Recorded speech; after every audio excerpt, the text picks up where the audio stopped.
raise it up, why? Raise it up, raise it up, why? Hey, raise it up, hey, raise it up, why? Raise it up, hey, raise it up, why? Raise it up.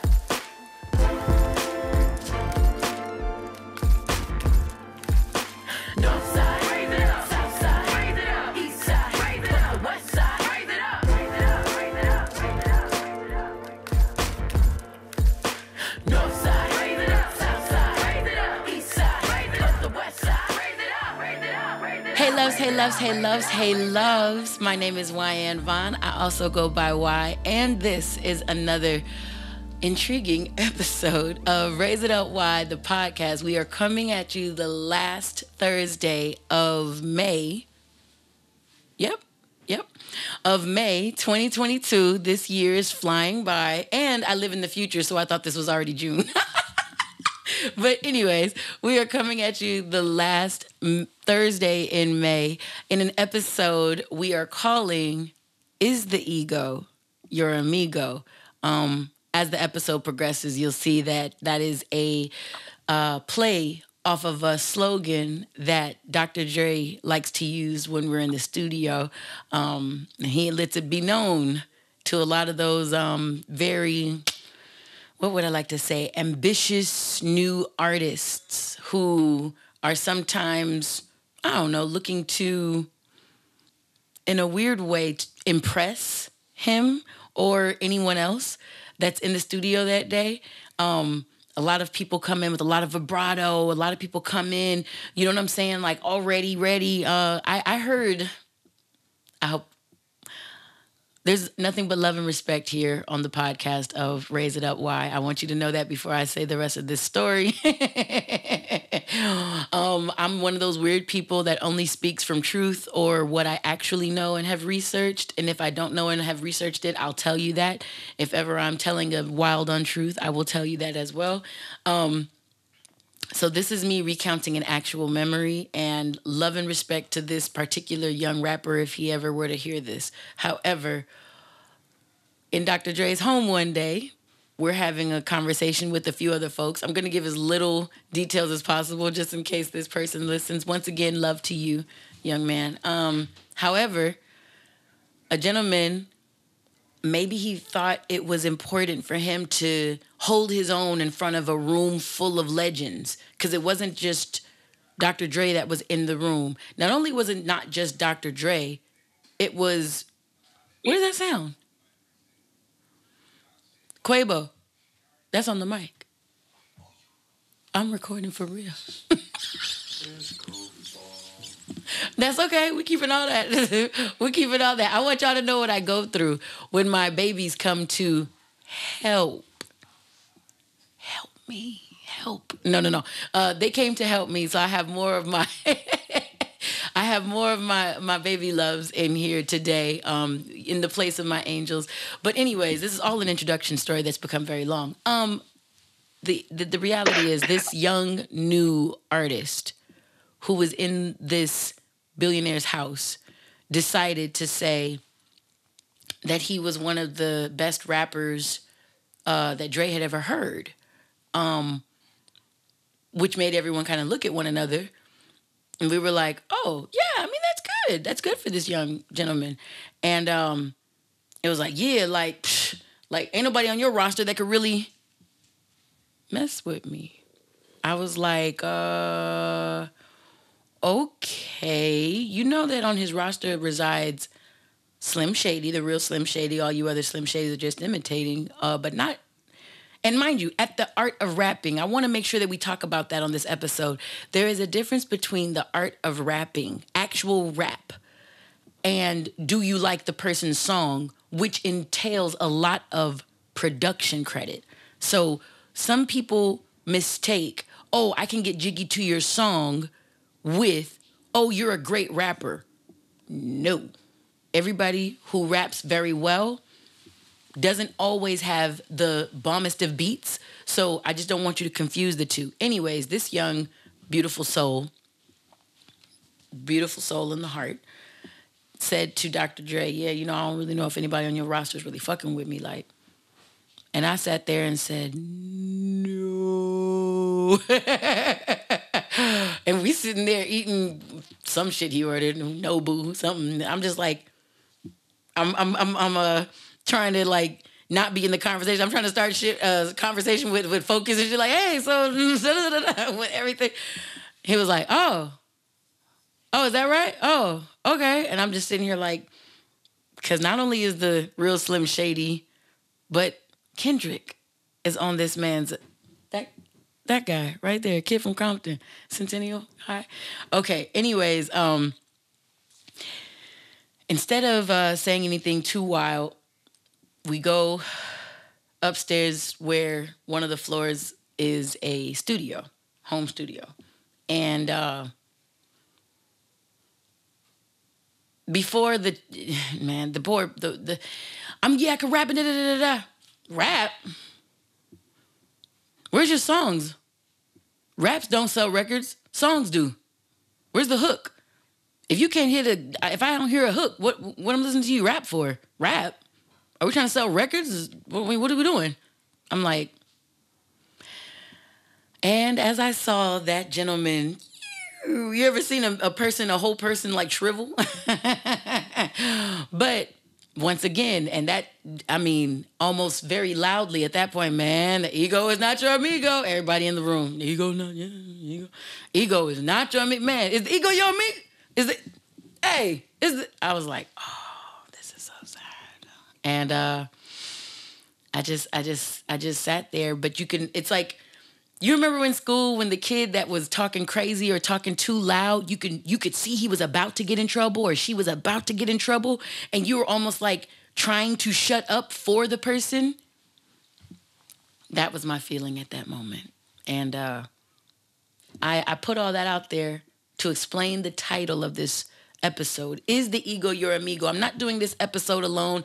If you see me continuously look down, it's because I have two of my amazing friends, two of my favorite people here with me. You all cannot see them, but I can. But you will be able to hear them in just a moment. We call ourselves the Masterminds of this podcast. You will have seen them from one of the first episodes of 2021, I believe, in an episode about boundaries. They came back last year in November's episode about imposter syndrome. And when we talk about the ego, I don't want to just speak on it from what I recollect because I'm a trained therapist. I wanted to bring practicing therapists who have either my same level of degrees or higher, which makes me very happy because I love surrounding myself with doper people than me, yellow. So I have them on so we can discuss like love culture, like a family, what this ego thing looks like. There's going to be 3 segments that we cover like we do on every episode. This episode, number 1, we will be going over Number 1 will be a get raised with the Masterminds. Number 2, we're going to have a raise them up where I'll be speaking about the 5 levels of attachment from Don Miguel Ruiz Jr. I think it kind of goes into more ego talk, and I might have to... I might borrow the Masterminds for that part too, but then I'm going to let them go because it's late.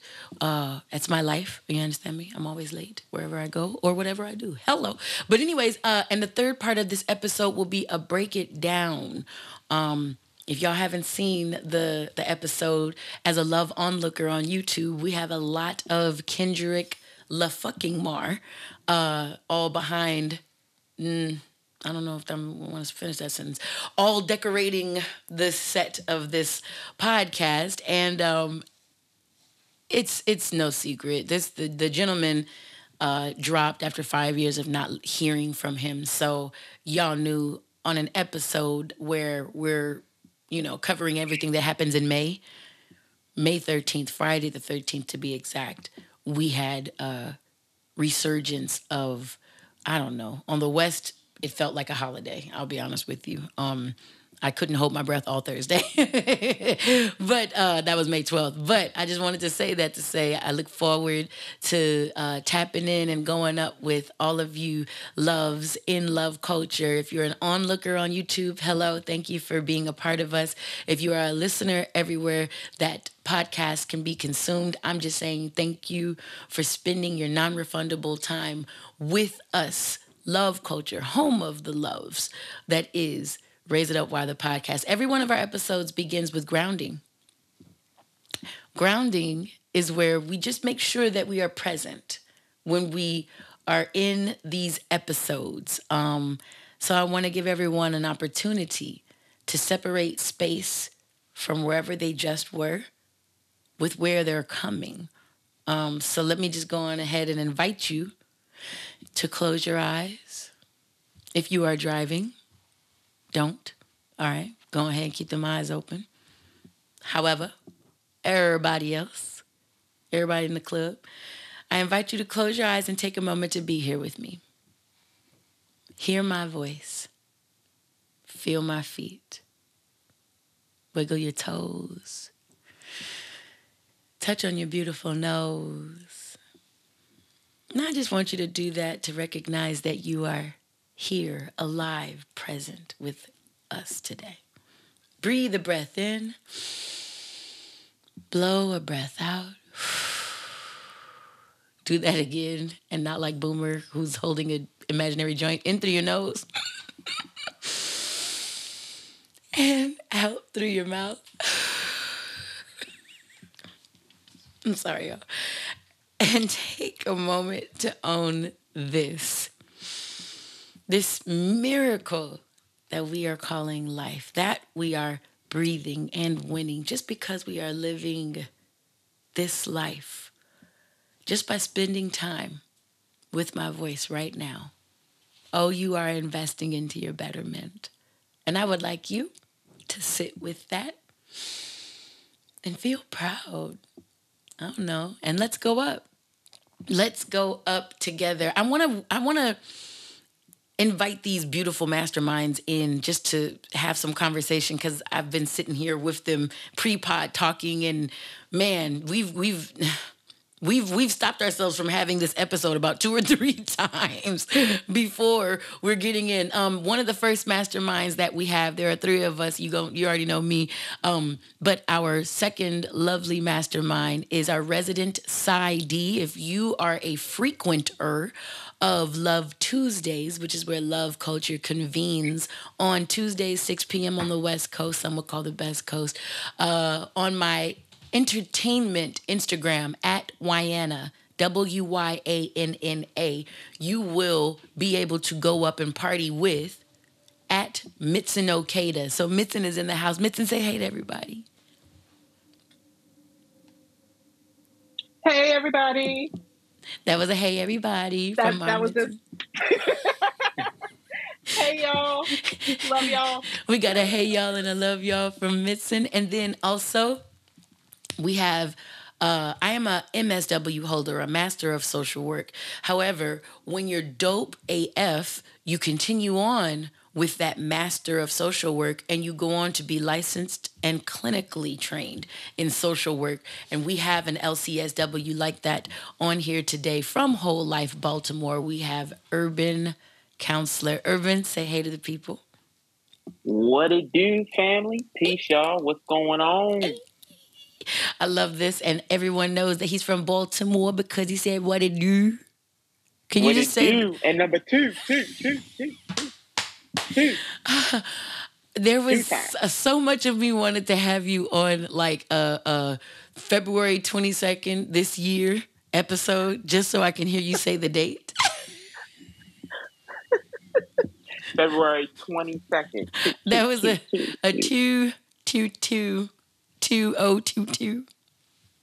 episode. 2/22, 2022. I can't stand y'all. I know. It's awful. It's awful. It's just awful. Ladies and gentlemen, my loves, I have these wonderful, brilliant, great souled individuals here with us today to help us understand the ego. I've threatened this episode since sometime last year. I heard myself on an episode and I said, man, every time I talk about the ego, I feel like I'm dissing it, or I was talking about something that needed to be avoided, or like, I don't know. It never felt in any way positive. And I says, we're a whole show about non-corny positivity from the West Coast to the entire world via hip hop culture. So what am I doing? Something is going wrong or astray.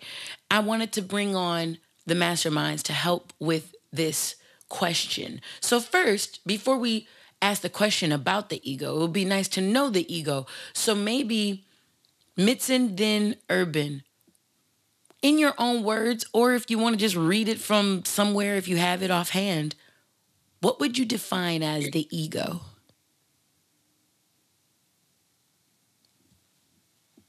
I have two different understandings of the ego.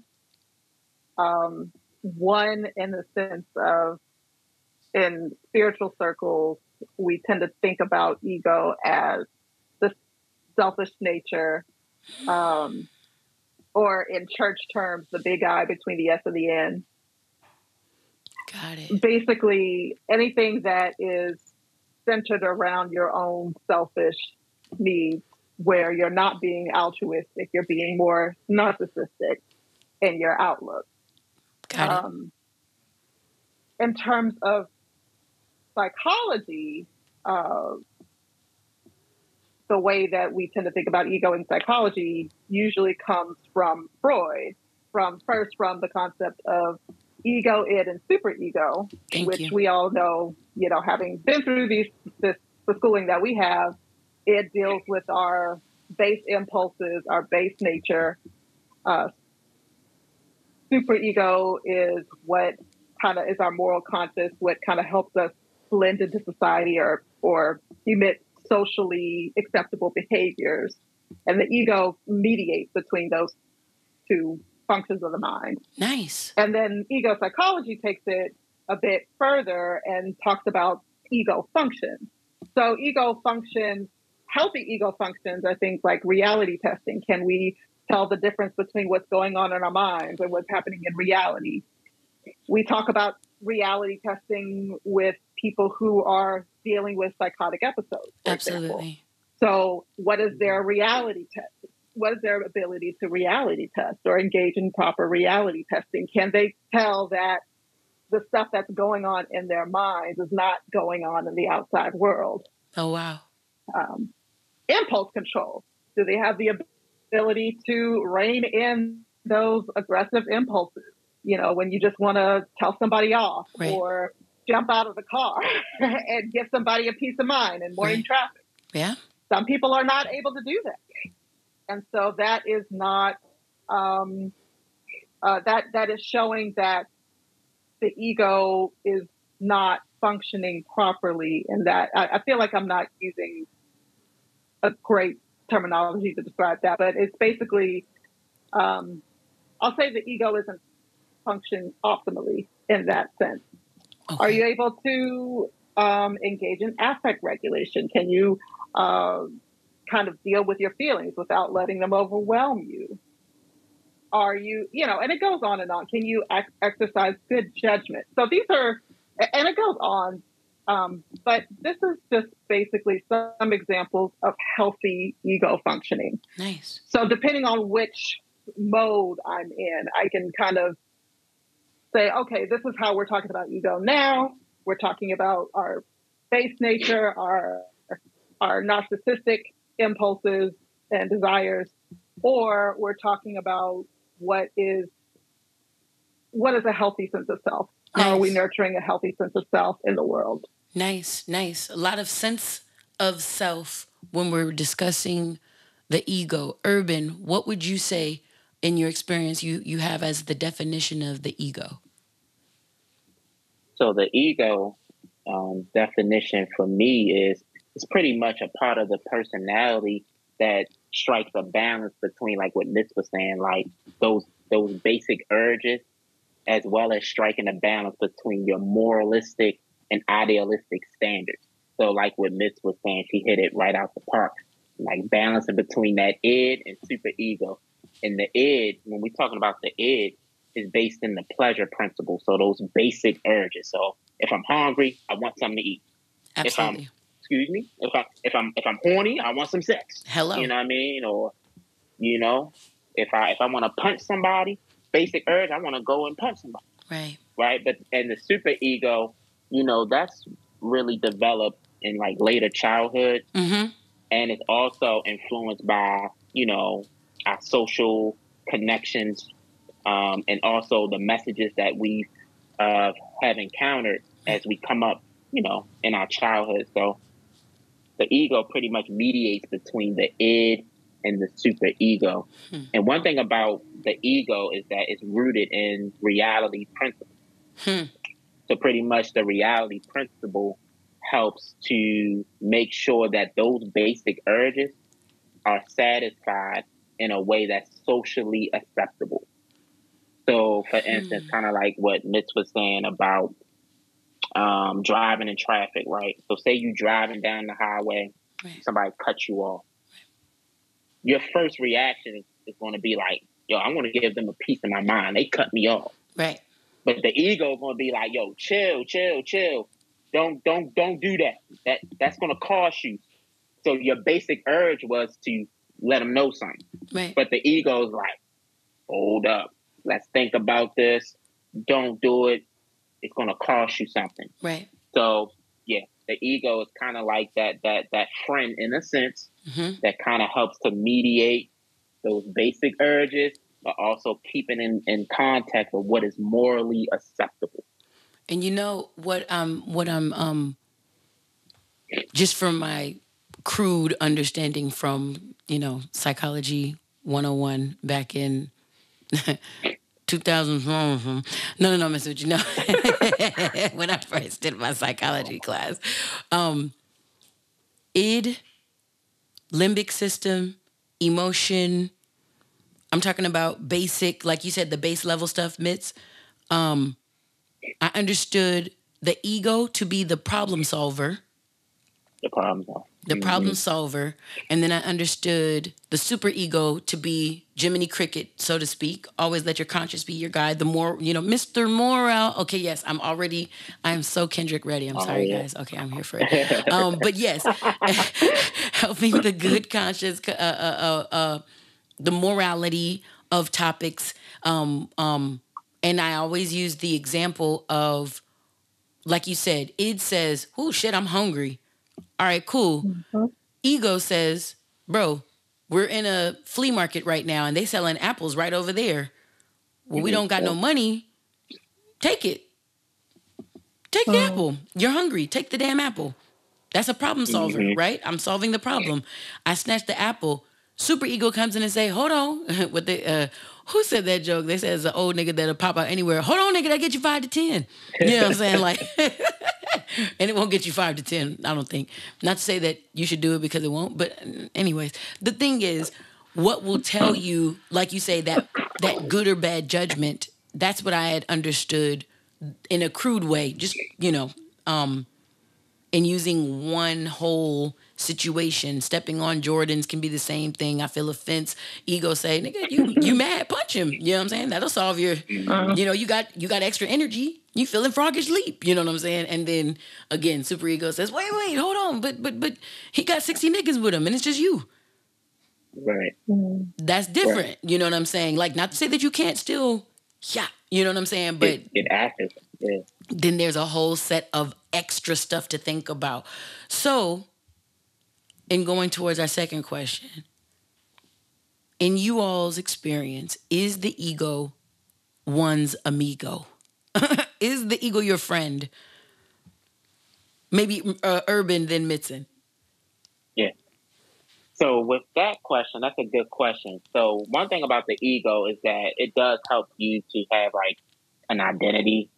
It helps you to have uniqueness. Yeah. But one thing about the ego is that even though it's powerful, it's very fragile. And it can become fragile when someone's sense of self-worth is challenged.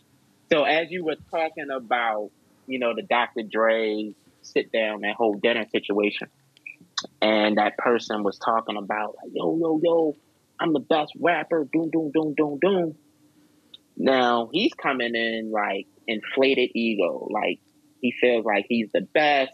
Yeah. He feels like he's unique with how he does music, right? So just say, for example, I'm just going to add a little piece, an imaginative piece to the story, right? Got you. So just say, for instance, he starts rapping in front of Dre. Just hypothetical. He starts rapping, like rappity rap, like he's going in. And then Dre like, yeah, I like that. But I feel like you could have said this line a little bit like this.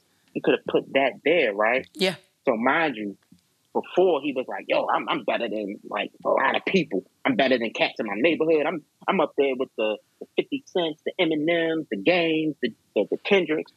So when Dre said that to him about, hey, let's tweak those bars up a little bit, his ego could have gotten bruised if he didn't hear it the correct way. So what he could have heard is like, I mean, that is Dr. Dre, but I know this nigga is not coming at me because, yo, I'm touted as the legend. I mean, he a legend too.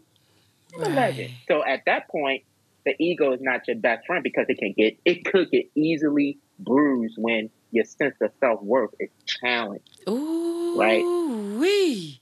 So when your ego gets bruised, right? And this could be a whole nother podcast topic, but when your ego gets bruised, the first thing that a person does is resort to anger. You're angry at this point. So you're like, I know, like, I mean, Drake, I know he just didn't criticize me just now. Right? So that's your first thing, is like you go right to anger. So in order for you to heal that bruised ego, you have to be able to identify, like, yo, I'm angry right now. Right. What triggered me? What happened here, right? And sometimes, too, like, when we are bruised, like our ego is bruised, we can go into what is called complaining, right? So complaining like, yo, like, I know my boss is good. Like, he didn't hear me right. He didn't hear the whole concept right? Wow. So instead of complaining, how to heal the bruised ego is by saying, you know what? How can I look at this as an opportunity to learn? How can I look at this as a means to say, you know what? Yeah, he gave me constructive criticism, but how can I take this as a learning opportunity? How can I use this for growth so that when I do leave this room, I can work on that particular area that he said, and then that helps me to boost up my confidence and boost up my ego back to regulation. Right. So when we do experience a bruised ego, when it's not your best friend, some of the things that I recommend is, look at the situation as, okay, what can I learn from this situation? Right. How can I grow from this situation if my ego is bruised? Right. What triggered me? What things was going on inside of me that made me take what the person said and actually allow it to bruise my ego? Like, what happened here? So to make the ego your friend, again, you've got to be self-reflective and self-corrective. Ooh. Would you also say that entails some form of self-awareness then? Self-awareness, yes. And I'm glad you said that, because when you do recognize that your ego is bruised, kind of like don't beat yourself up, but look at it as, hey, I was self-aware that I felt the way. Got it. I love this. And I can bounce back and recover. I love this. Mitzen, same question. I'm purposely not giving any feedback because he already got into something where he said this could be a whole episode, just a bruised ego, what it looked like. That's why I'm purposely not saying a word. I want to go straight to my girl. Tell me, is the ego a person's friend in your opinion?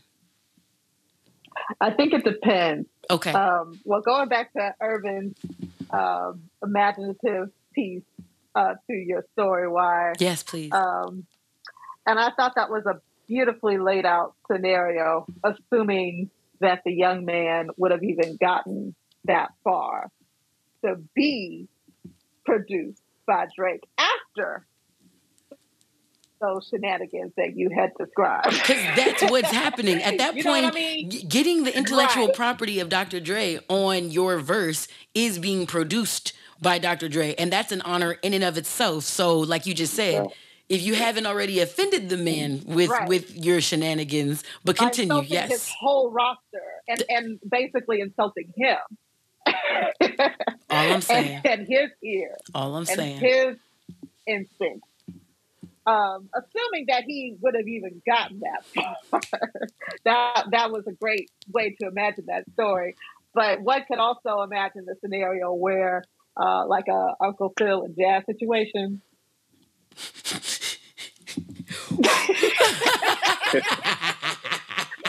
For you Throw that youngins ass that out. don't know, basically being thrown out. Yes. That's what that means.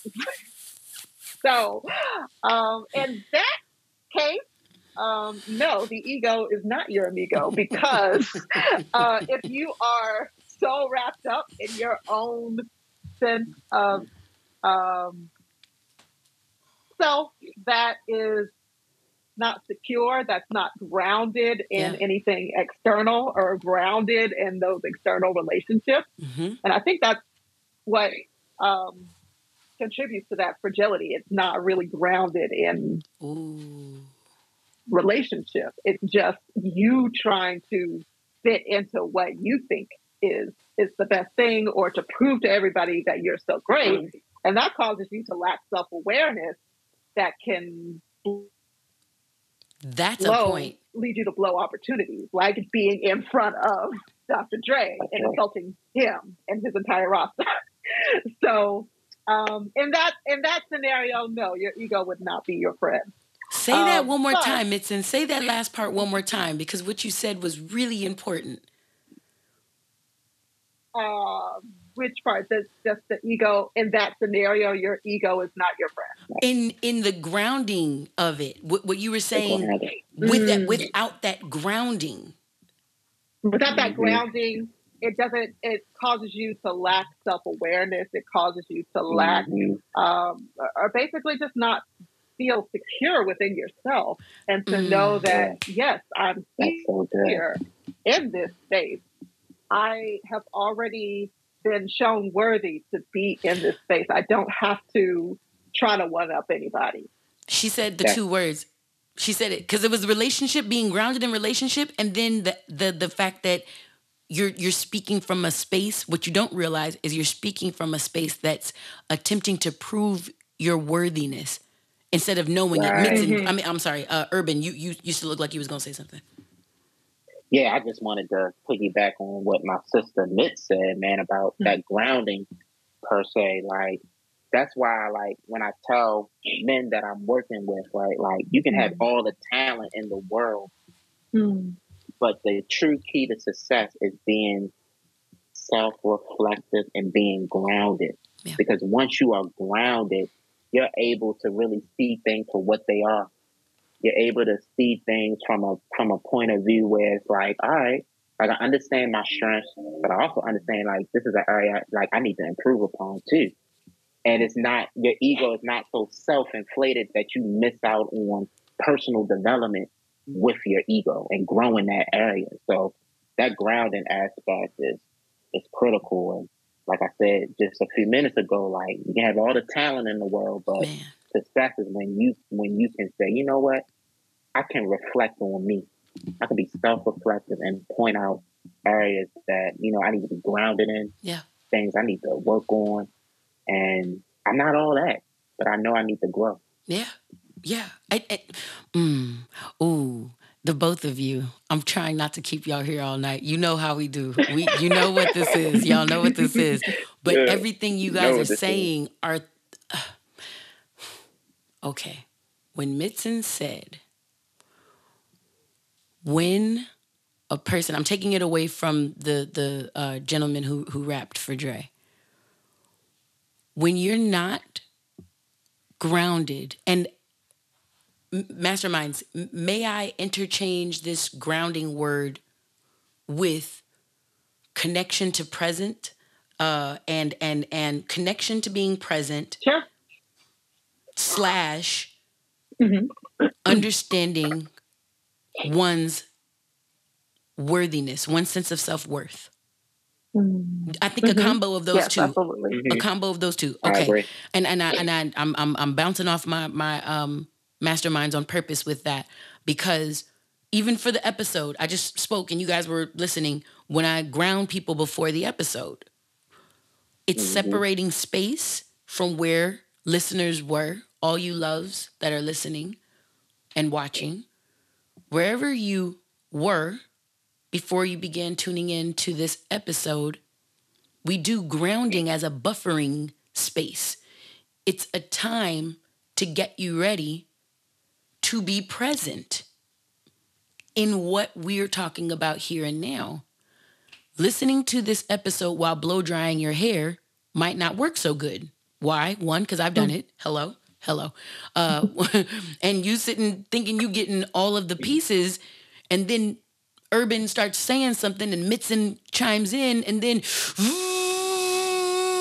and when you're done, and that's why the ego is your amigo. And it's like, wait, what? You because there's interference at that point. There's interference, and there's not an ability to be exactly in one place. You're actually doing two things, right? When Mitzen said being grounded in the relationship as opposed to being self-inflated, and even when one of my therapeutic instructors taught me behaviors don't know how to lie, words do. Even when Mitzen, you guys can't see her, but when she was explaining it, she said grounding, and she put her hands in a way that was beneath her face. When she said a sense of ego inflation, look at what my hand did. There's this sense of, think about an old balloon with just enough helium not to touch the ground, but it ain't going nowhere. It's not a rocket up on these hoes. Hello. Shameless plug. Anyways, no, it's I not. actually got when you said that was a hot air balloon. As you're talking about that, that's the visual I kept getting. This hot air balloon, this sense of a detachment, and not in the positive, what I'm going to talk about in a second, talking about the levels of attachment in Don Miguel Ruiz Jr.'s book. Not a sense of detachment in the Buddhist way of not being so attached to anything in this world that you can't enjoy your authentic self. No, we're talking about a detachment from ego reality. Ego reality. There's a detachment from there that ends up happening where you self-inflate what either your capabilities are, your sense of self, or your self-image, any of those aspects. Once it's so far up, you're no longer relatable. And we just talked about not being grounded in relationship. The union, being grounded, being present. We said grounded is presence and understanding that you are worthy in those present moments. I know that life isn't perfect, but in any one given moment, like when we're doing our wonderful, funny little poetic grounding exercises, I'm telling you to wiggle your toes and touch your nose. Imagine the person that got a foot amputated behind diabetes. You better wiggle your toes while you got them. You better be thankful that they're there. It don't even got to be that serious. You stubbed your toe yesterday and you're unable. You broke your foot a couple of days ago, and you're not able just to have that. It's silly when I'm saying it, but it's one of those things that when it's so every day, you almost take it for granted that you can do it. And that's why I say it every one of the episodes. Wiggle your toes. Touch your nose. I know when I caught COVID last year and I couldn't smell or taste, when that sense came back, I said, thank you, Jesus, Lord. Thank you, Jesus. Just thank you for this again. Like, thank you for this again. Any of those abilities that we just have, I look at those things when Mitzen said grounded. I know that's a lot to pull from that one little term, grounded in relationship. But we as humans have a relationship to life. We have a relationship to one another, clearly. You know what I'm saying? We have a relationship to the media we consume, to social media, to podcasts we listen to the music, all the stuff that we're going to talk about today. We are relating creatures. We are creatures of relationship. Like straight the fuck up. And because we are, when we self-indulge in our ego in a non-balanced way, because balance, I think, is one of the keys to this whole thing. Like once we lose balance, we lose, period. And once we lose that balance, bro, I feel like that's when things get a little hectic. Let me give you an example. Losing the balance in a way where, you know, let's say your circumstances are dire. Let's say you're the good kid coming from the mad city. And everything in your circumstance, what did Nip say? No, he a genius. He just can't claim it because they left him no platforms to explain it. Ain't that dedication, right? Wow. And that's a song with Kendrick. I didn't even think about that. But I've seen, being an educator for the past 20 some odd years, I've seen creative children, not just black boys, but creative children get labels slapped on them because they won't learn the same way that the other students will learn. And in my head, I'm like, hold on, they just rapped 3 verses straight through. You're telling me they can't concentrate? They can concentrate. You're boring. You're boring. You don't tell me they can't concentrate. They memorized someone's whole entire lyrics. So they have, you know what I'm saying? They have the ability to focus and concentrate. Multiple intelligences. Yeah. Thank you, Mitzen. There are multiple intelligences. I know I'm bird walking at this point, Mastermind, so my apologies. But I just feel like this is an important point, especially because of where I'm about to take the next question. Especially, I'm kind of setting up while I'm doing all this. I'm setting up the next question, and I just came up with one off the rip right now, off the cuff that I'm gonna give to you all. What did someone say? If you judge a fish by its ability to climb a tree, it'll always be less than. Right?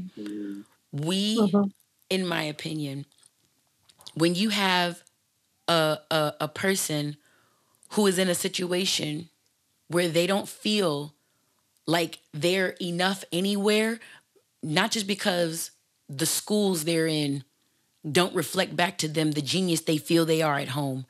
The teachers talk to them like they aren't the guy or the girl or the however they choose to identify that they are at home, or that they are when, you know, at least before they stepped in that person's classroom.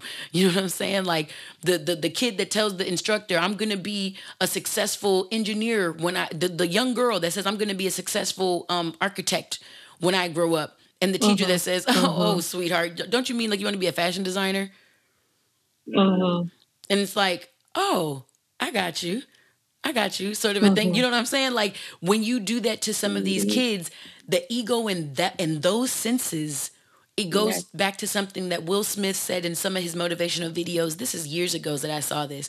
He said there's a bit of almost being unrealistically inflated. Let's just say, for the sake of conversation, I'm bringing it to the ego talk.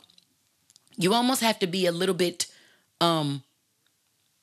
exaggerated in how you see yourself or how you see things, a little bit it's like a sense of resilience, like, oh, I'm the king of this world. Like, no, I know I'm going back to my Section 8 homes and I'm passing by 2 and 3 sets of neighborhoods where I have to keep reminding each of the gangs every day as they see me walking home in cleats. No, I'm not a gang member. No, I'm not a gang member. I'm actually speaking of one of my clients from back in 2012 right now. And his whole thing was, nah, but watch, I'm gonna do it. I'm gonna, man, all this, man, this is nothing. I'm about to be this. I'm about to be that. He kept that inflated sense. And in my head, I looked at him and said, you're gonna make it.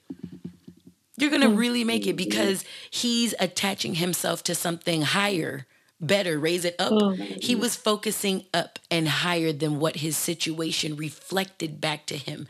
All of the graffiti, you know what I'm saying? All of the gang activity, all the single mothers, all of the people strung out that he would see as he walked home. He said, these aren't this is what my neighborhood looks like right now, but these aren't my neighbors. My neighbors are. Mm. Like, this was what he would talk about in our sessions. And I'm like, I said, you're going to win. You're going to win. I don't know where that young man is today. Oh, goodness, that would be so dope if you were already in love. Oh, my fucking goodness, that would be so dope if you were already in love. If you're already in love, please DM me. But weirder things have happened. Trust me. On this podcast, I don't even doubt anything anymore. Weirder things have happened. But if you're listening, I already know that you're exactly where you said you would be when you were in those sessions. I'm purposely not saying what he said because that's, his words. But I'm just saying, I already know everything he was aspiring towards. He's on his way too if he's not already there in some capacity. You know what I'm saying? So that sense of inflation of ego, I don't have no problem with that. I don't have no problem with that. Right. And that's what you were come in saying. one? Yes. Yes, going back to, I keep getting stuck on that young man in the studio that you told us a story about. Yes. Every rapper, every artist, they should feel like they're the best. They should. Absolutely. It doesn't mean that you communicate that to everybody all the time in that way. But you should still feel that way about yourself. Absolutely. Absolutely. That's a very good point, Mitzen. That's a very good point. Because that's where, what did you say a second ago, Mitzen? You said ego reality. That's what you said. Talking about, or was that? I think Urban. Urban, my bad. That was Urban. Apologies. Mm-hmm. That was Urban. But the idea of ego reality, of course you can feel that way because you want to be able to say, I'm him, I'm her, whatever it is. But going to, it's like walking up to Quincy Jones and being like, hey, yo, I don't really know if you composing like I compose, my boy, like, you understand? Right. Unfortunately, that's a real story too. I know that person. Oh, wow. Okay. So for anybody listening, this is a public service announcement. Right. For any 19 or 20-year-old that's going to go up to a Dr. Dre or Quincy Jones or somebody like that, you are not better than them. You are not better than them. Humble. You are not better than... As Kendrick would say, humble. Be humble. Sit down. Sit down. Listen. I'm telling you, listen, I protect names. Well, I'm just not a snitch, first off, but and the story wouldn't be more educational by revealing identities, so it doesn't matter. No, it wouldn't. Yeah, but we can all just take that lesson, though. Yeah, we can all just take that lesson. Masterminds, I have two more questions. I have one more question that I want to get to right now. Can you all give us an example of from either stuff that you've heard going through your times as a therapist, professional therapist, or from your personal lives, whatever you feel comfortable sharing? What has identity or ego versus role confusion or ego confusion, what has that looked like in any of your lives, or just in maybe a general blanket thematic answer of what that's looked like in several clients' lives, maybe? Mm-hmm. You know what? I'm coming. Okay. Oh, go ahead, Urban. Oh, no, go, ladies first. Ladies first. Go. All right. Ladies first. Okay. Look, I was trying not to. I tried not to, but it had to happen. It had to happen. No, hello. It did. It was designed. Perfect segue.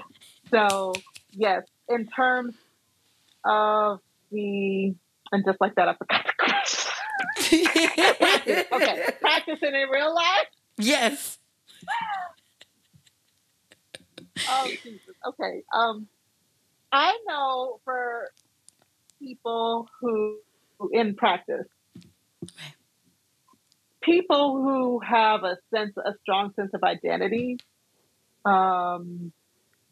I struggle to say it this way because I don't want it to sound the wrong way. I don't want it to be taken the wrong way. Okay. But those are the folks that I tend to be impressed by.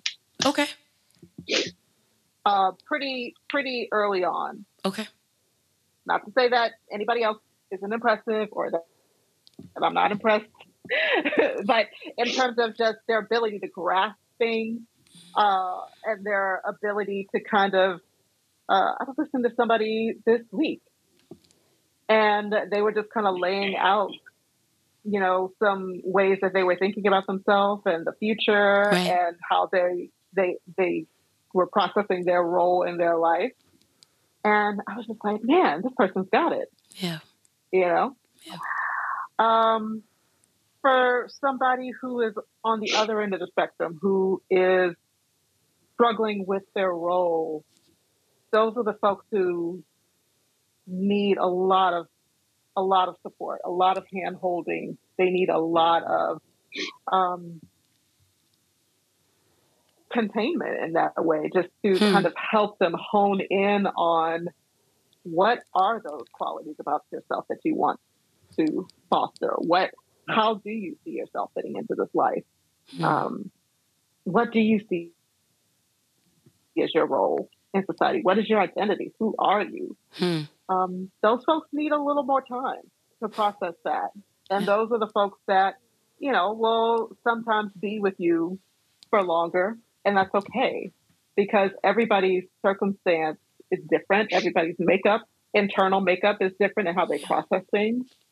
And one thing I always tell people is it takes you however long it takes you. It doesn't matter.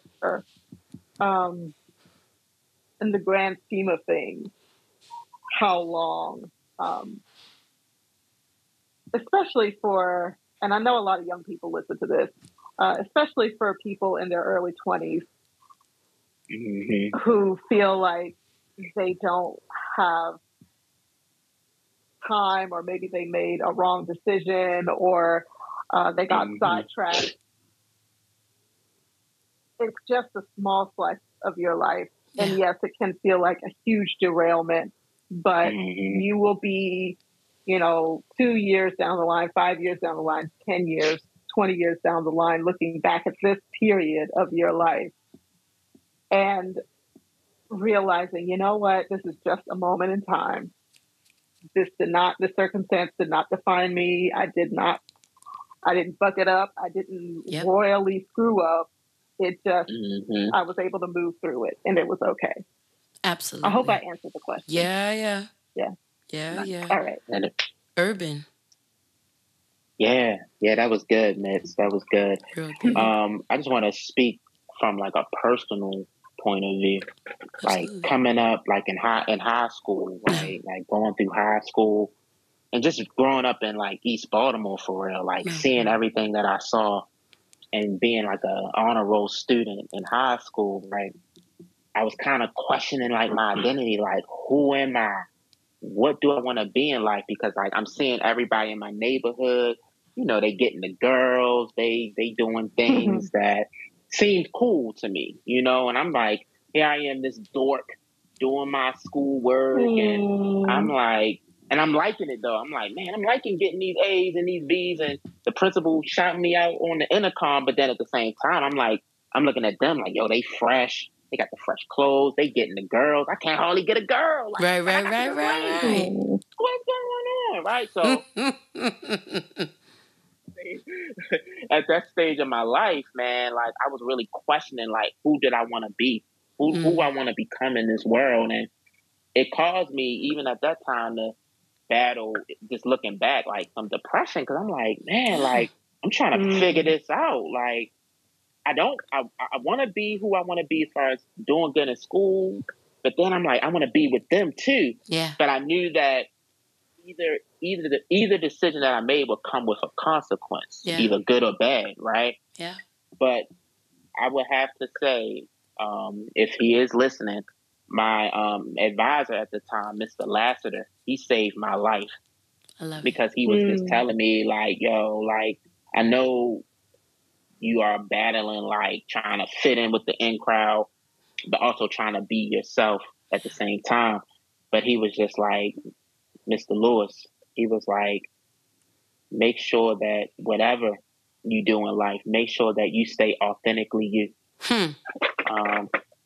And when you stay authentically you, and that's what he told me, I remember vividly.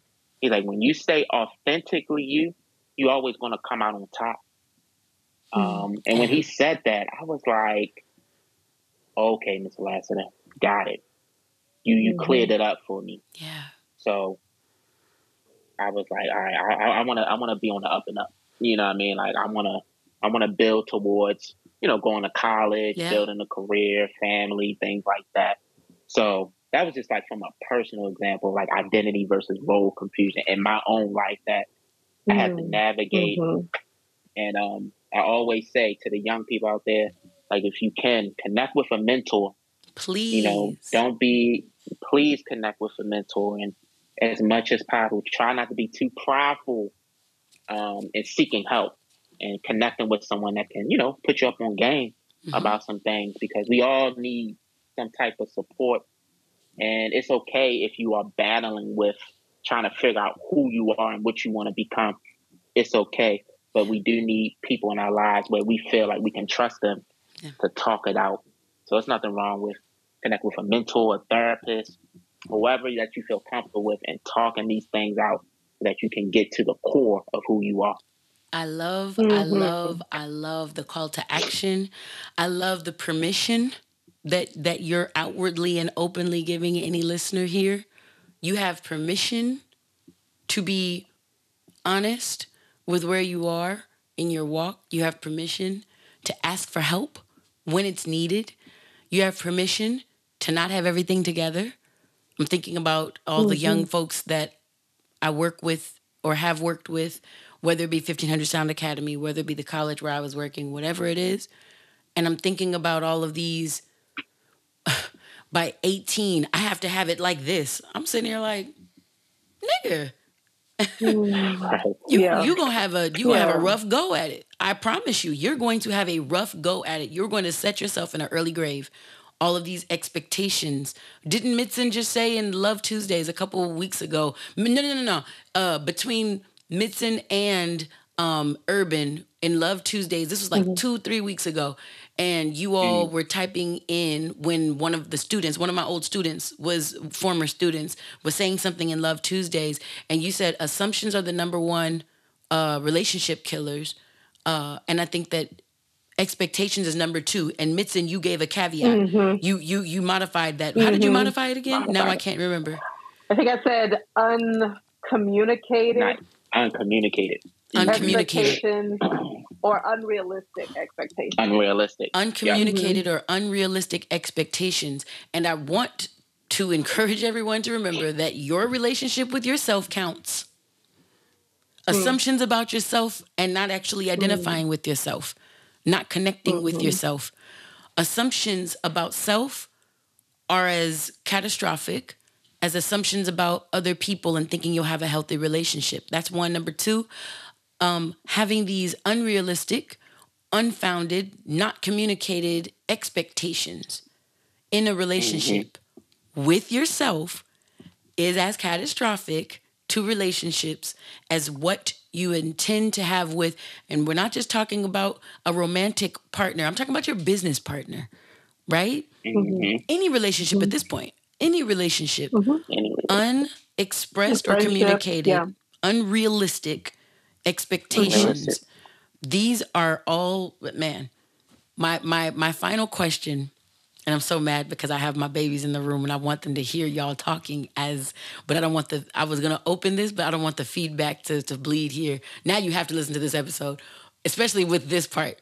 So here's the next question. Some of you guys know Love Tuesdays exists on my Instagram at Wyann, my entertainment page, every Tuesday, 6 p.m. on the West Coast, 9 p.m. Eastern time. For some reason, I take a bunch of #HighY questions there. Because it's kind of what fuels, it fuels the conversation.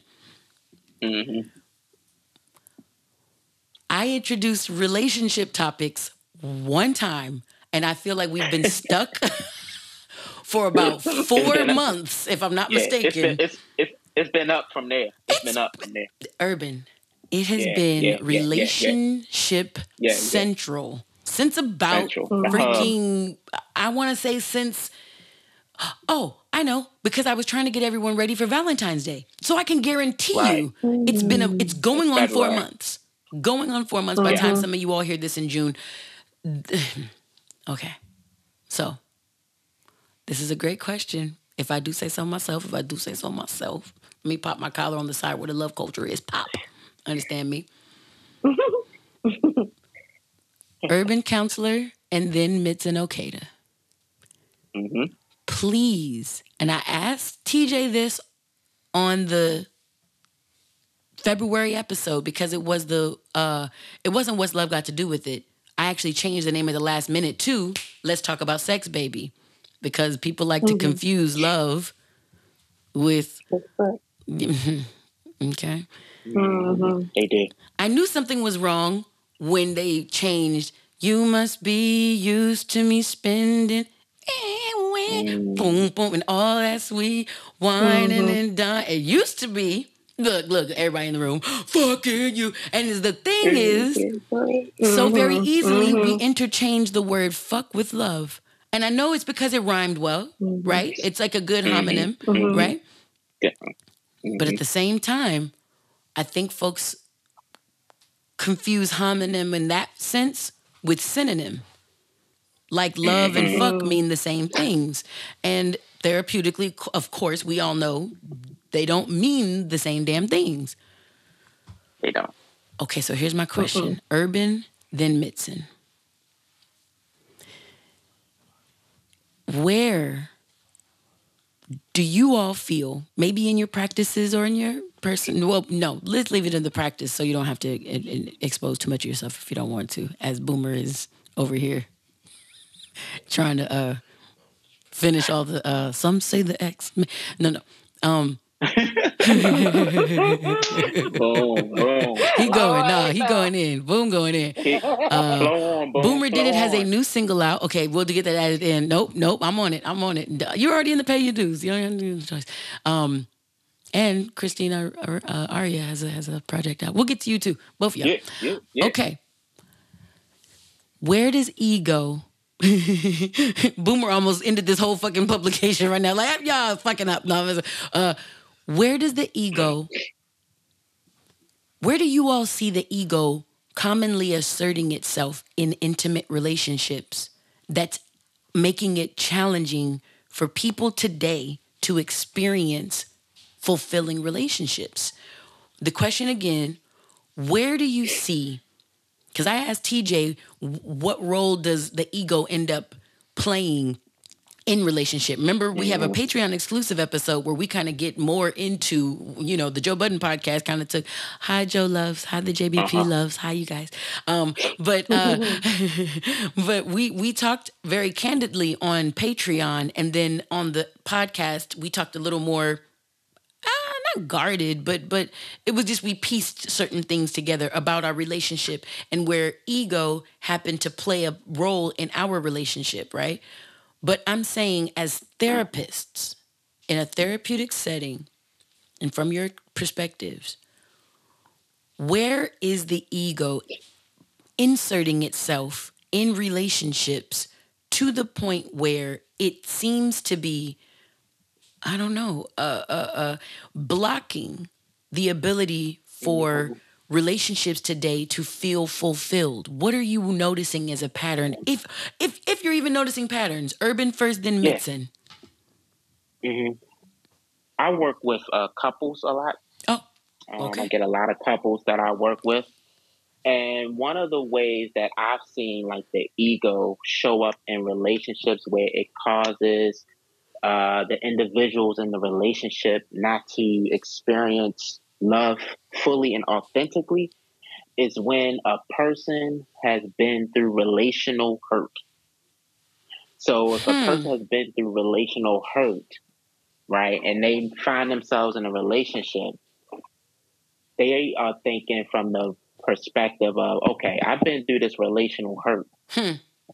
And I'm in a relationship. I'm not going to like discredit being in love and being in a relationship. Right. But my ego is telling me that you're not going to hurt me again. This is Icebox lyrics all over again. Yeah. You're not going to hurt me like how I was hurt before in other relationships. So I know what's right as far as how this relationship is going to go. Yeah. I know what is right as far as how I want to express myself in this relationship, how I want to engage in this relationship. Like, I've been through XYZ with this person, so you're not gonna catch me out here simping in this relationship. I love you, but you're not gonna catch me here simping because, again, my ego has been bruised from past traumatic relational hurts. I'm being quiet. I've been seeing that.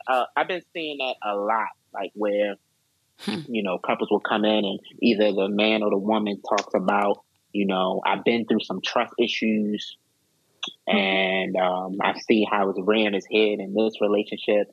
So this person did something that triggered that trust issue. So now it's like I'm going to be in control of how this relationship is going to go. You're not going to hurt me again like this. So there's this need for control. It's like from loving through a guarded heart. I'm sorry, I'm over here. I'm thinking and talking. But so while loving through a guarded heart, I need the illusion of control while being in this relationship so that I can do as much self-protection because one of my homeboys who had gone through therapy, his therapist kept calling the function of his ego as his little protector in order to soften the blow. You know what I'm trying to say? Like, so it didn't feel soften the blow. Yeah. You see what I'm saying? It didn't feel so damning that he had an ego at all. And I mean, I think there's some, there's some pieces to that ego where it's like when niggas step out fresh and clean and be like, nah, I'm the king of the jungle out here. My main is the, you know what I mean? All I'm hearing is Tony Baker's voice. You know what I'm saying? My luxurious main. No, but I'm just saying, shouts out to Tony always. But it's almost like you just get this sense of, nah, like I'm him. That I don't know, that manliness, that nigga I'm me sort of a thing is also quite attractive to certain women as well. This woman, I don't know about any other woman. When a dude, I'm like, okay, shit, all right, boy, okay. But when I think about that ego playing itself, just from what I've heard you say about the relationships, what I'm hearing is when I'm loving through a guarded heart, I have to feel like I have control of the love in order to engage in this thing because I've been hurt before. There's been relational hurt in my past. There's an icebox where my heart used to be because I think I looked up the words after me and TJ's episode because I was referring to it then. But I think the second verse that I was talking about says, why can't I get it right? Just can't let it go. I opened up. She let me down. I won't feel that no more. He didn't say I won't do that no more. He said I won't feel that no more. Right? Like, I got memories. This is crazy. You ain't nothing like the girl I used to know. I don't mean to take it out on you, baby, but I can't help it. Because my heart is in the same old condition that baby left it. Now, there's my issue. My heart is in the same condition that somebody who hurt me from my past left it. In my head, I'm like, nigga, that's a lack of self-work. Am I wrong? Mitzen, am I tripping? Like, it sounds like there was self-work to be done there. And this is where I like to insert shamelessly this podcast. For a lot of my loves, I have wonderful gentlemen loves. Some of you know who I'm talking about because you know I'm talking to you because you've heard me say it in my DMs. However, certain of you gentlemen loves, I've been asked to almost who can I you know dope women, you know dope people. I feel like I've been doing self-work and I want to get with someone and I want to get with something. And I'm like, okay, yeah, for sure. And we've had certain interactions where I learned, oh, this person isn't ready to be with somebody. They're still speaking out of ego. They're still functioning out of ego. They're still loving out of ego. They're still, and when I say loving, I don't have no ties to none of my loves, right? Like no sexual ties, at least. You know what I'm saying? No intimate in that way. Romantic, I should say. Intimate, of course. We're all like we care a lot about each other and we like each other. So it's not that, but romantic eros type love. Like no, we don't got none of that. You know what I'm saying? With the loves and love culture. However, when I was conversing with a couple of the loves who were kind of thematically having the same sort of a conversation with me. It was like this, I'm ready to be with someone. I'm ready to this and that. I'm ready. So here's what's going to happen. I'm like, wait, hold on. So do you know who she is already? Nah, but this is how it's going to go. Oh, honey, no. No. That's not it. That's not it. That's not going to be the way that things go because you don't know even. It goes back to what me and TJ was talking about. You're ready for love. Just because you're ready for love don't mean that the woman you'll entertain next will be ready as well. You got to learn the person in front of you, right? Like there's no rubric to this, you know. You test compatibility, you know what I'm saying? Like that's the whole idea of once again, Mitzen, grounded in relationship, not self of what I'm thinking is going to go on. The relationship, how I converse with Urban when Mitzen isn't around is way different from how I converse with Mitzen when Urban ain't around, because each of us, even though we're a trio, we each have our different relationships and how Urban relationship.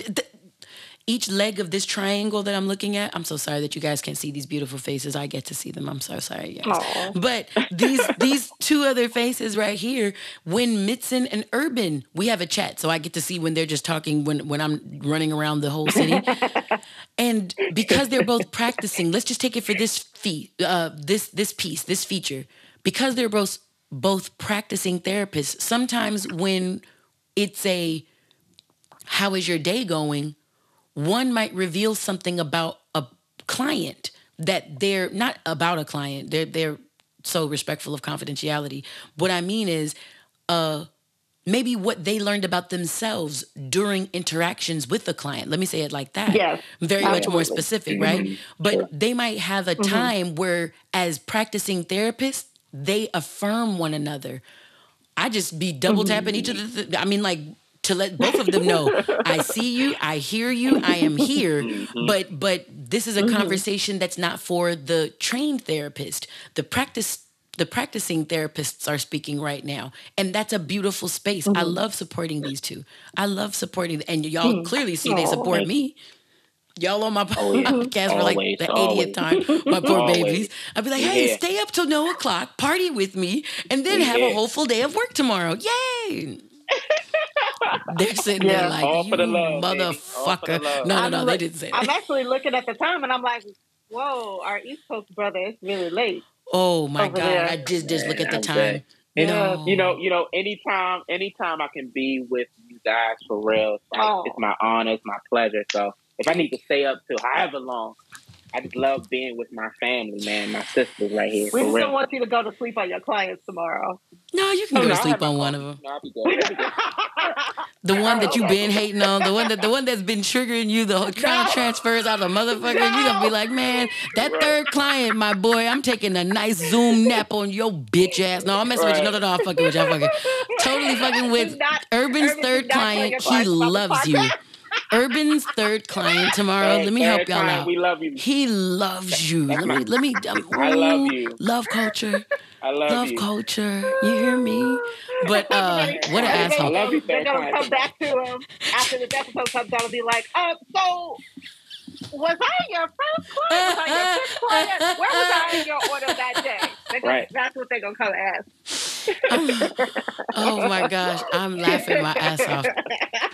No, Mitzen, I think I haven't allowed you to answer the question, but I just wanted to see if you had any input on that same thing. In romantic relationships, from what you've seen, where has the ego played its part in blocking relationships of today from experiencing a fulfilled, healthy, intimate, romantic relationship? I have a little bit of a different direction I want to take. Please. My answer, if that's all right with you. Please. I don't see a lot of couples But I recently began working in a domestic violence program, as the two of you know. Understood. Yeah. So, as I was thinking about that in regards to relationships, as y'all were talking earlier, I was just thinking about the extreme version of that, Right. which is a violent scenario. Yeah. You know, in a relationship where there is a clear pattern of power and control over another person. And sometimes, you know, the person who is being abused will push back to varying degrees. Yeah. And sometimes it can be difficult to identify that person as a victim because of how they are engaging with the other person who is abusing them. Right. But just to hone in on this specific conversation, I hear my colleagues in the program who work the aggressors group, and they talk about basically the challenges of getting the folks to open up and to confront them. So the treatment of choice for aggressors is group, not individual, not at least not at first. Oh wow! Because you need that accountability of the other people to kind of reflect back to you. Nah, you tripping. Got it. You were doing way too much. Especially for the aggressors, scenario, you're saying though. You need to pull it back. Yes, absolutely. They need those boundaries. They need that accountability. They need that that safe space to call each other out on their stuff. So, and that also helps them to soften up and to open up more and share. I had a beautiful interaction with somebody who actually was ready for individual therapy, and just the levels of self-reflection they were able to do was just a beautiful thing to watch after having, you know, worked through their own violent history of being violent. Yeah. You know, so it is possible to heal with the proper help and the proper support. Of course. But it does go back to it being an extreme version of ego. Wow. The problematic aspects of ego in that way. And also because people who become aggressors usually have been traumatized or abused in some way. Right. So they have to work through that. And that's not to say that that people who are victimized are perfect. Right.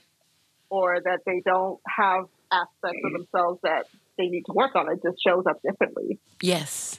So I'm still learning. I do not consider myself an expert on this topic. I've not worked in this program even a year yet. Right. But hopefully I will continue to learn and grow and share more on that topic. Absolutely. So. I love that Mitzen brought in the most extreme version of when a guarded heart dealing with past trauma, past relational hurt, as Urban said, but that type of trauma, when they come into a current relationship and attempt to control things, taken too far, yes, that looks like domestic violence. And sometimes it doesn't always go straight to being physical.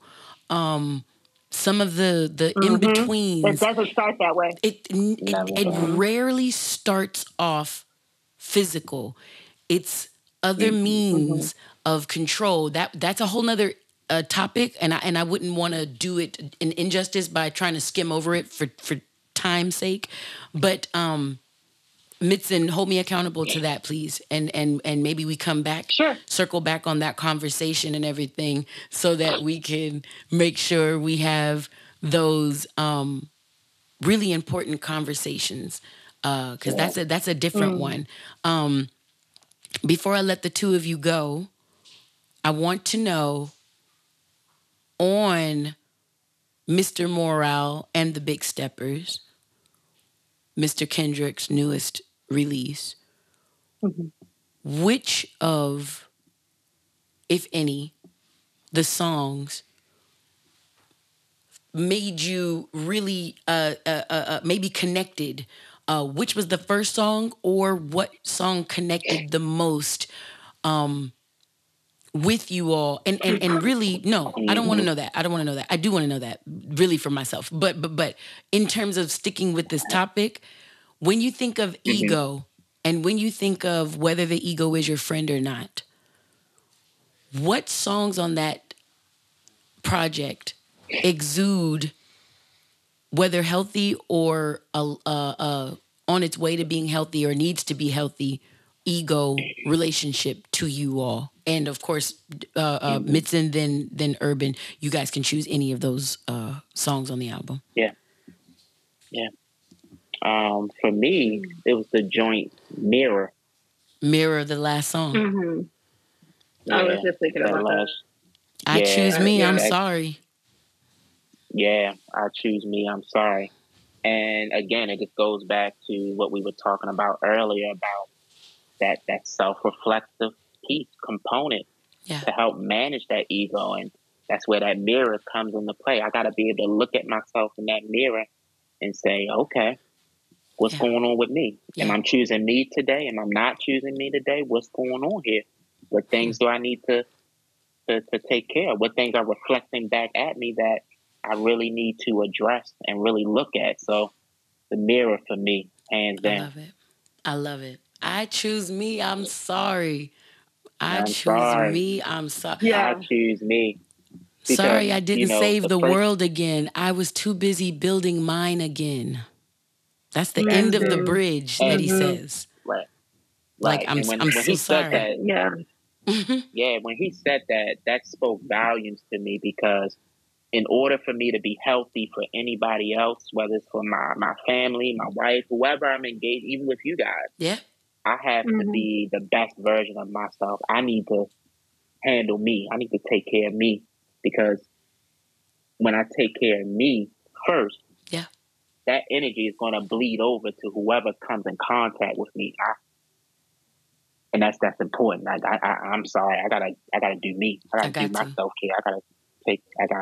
I got to. 'Cause when you don't, your heart is in the same old condition that your past relationships have left it. And I apologize for making you cry. Look me in my eyes and promise you won't do me the same. These are all the second verse to Omarion's Icebox. The opposite of Mirror by Kendrick Lamar on this latest release is that entire second verse, actually the second half of the second verse of Omarion's Icebox. I don't mean to take it out on you, baby, but I can't help it, because my heart is in the same old condition that baby left it. It's Mitzen said something so important during a Love Tuesday some years, that's not true, some weeks ago. She said once, I know, right? Hello. But we have been doing this for going on 2 years, just letting it be known. Yeah, we have. Hello. Pandemic. The entire, when that's the mid of the pandemic, we 100% 2020 did it. That's so we have to have a birthday. Yeah. We have to have a birthday in a couple months. Yeah, we need to go up. Yeah, we're going to go the fuck up, actually. But Mitzen said, how you get your bags, how you get your baggage is not your responsibility.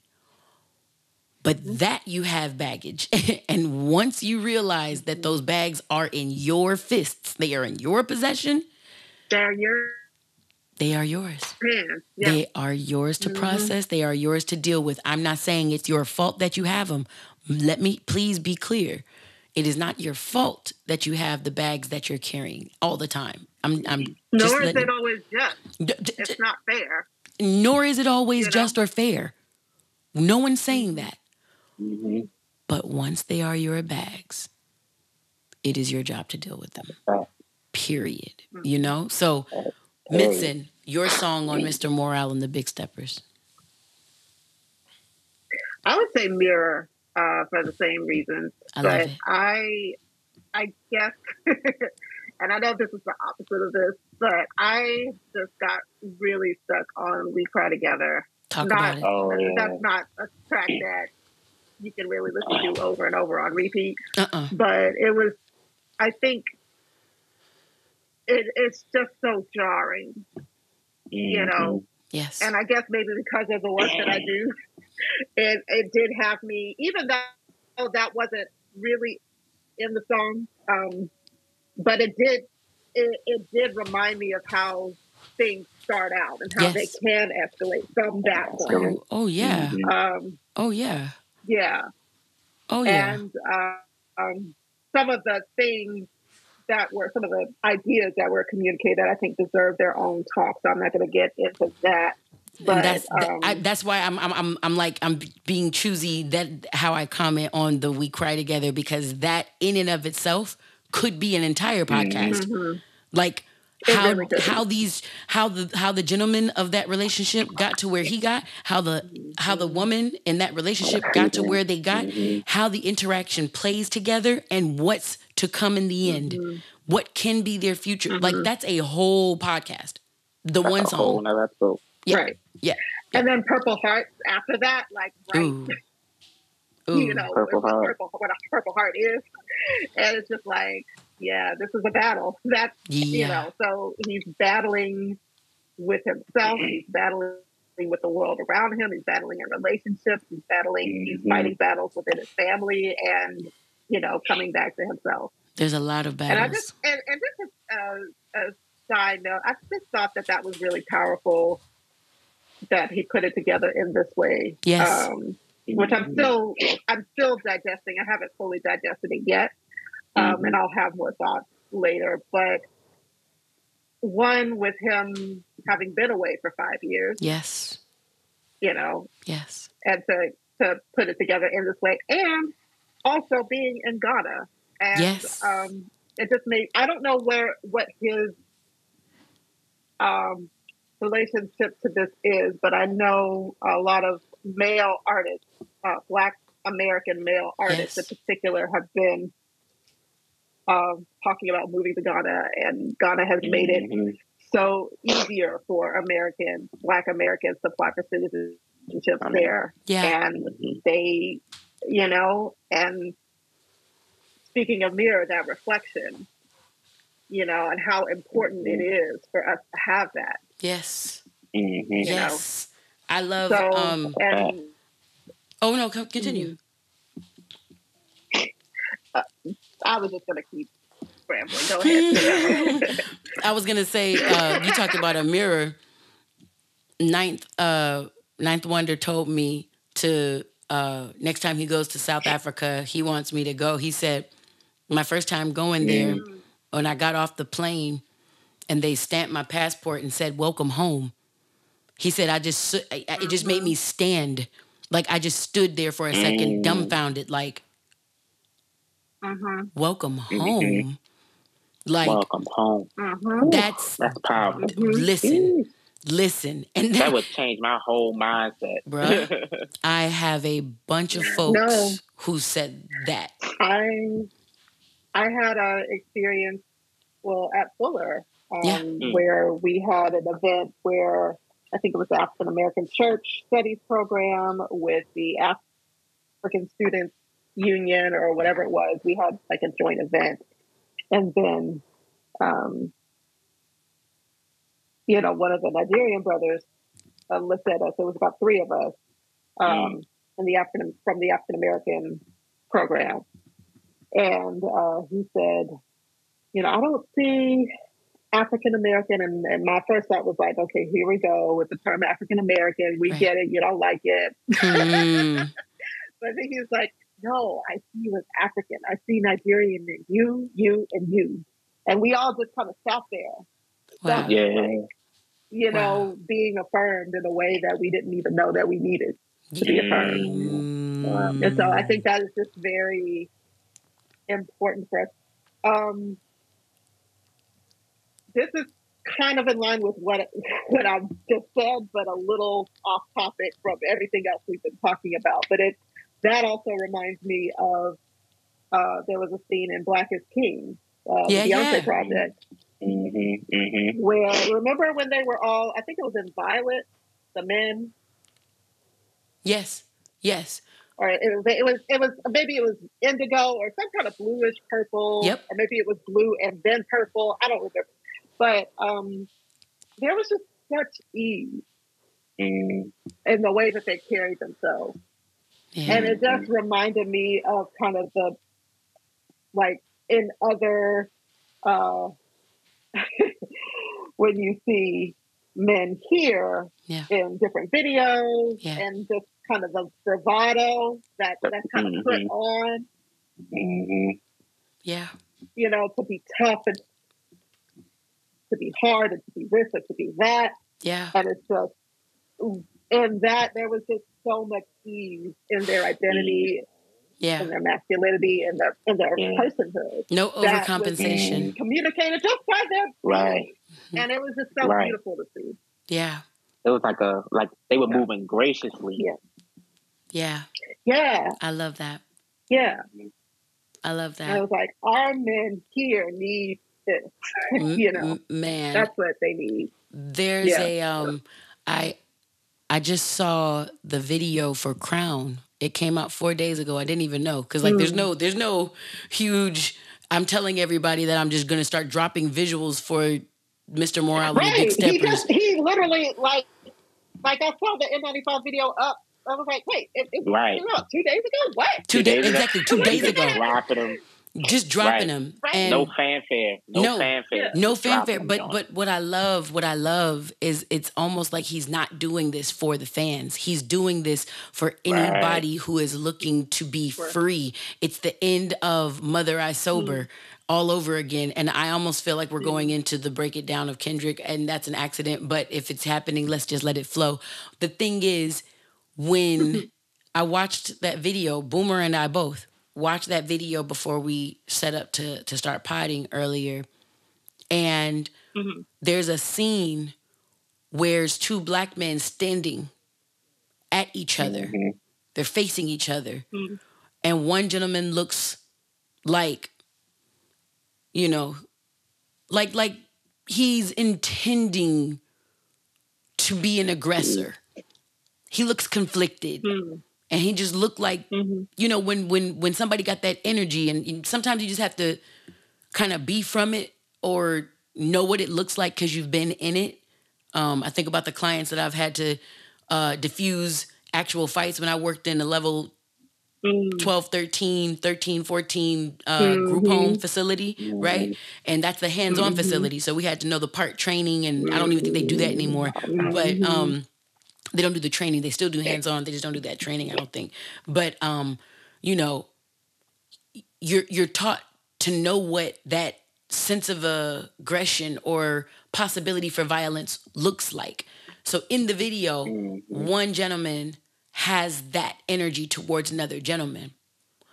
And the recipient of that powerful potential energy stands there in compassionate energy. He's just standing there.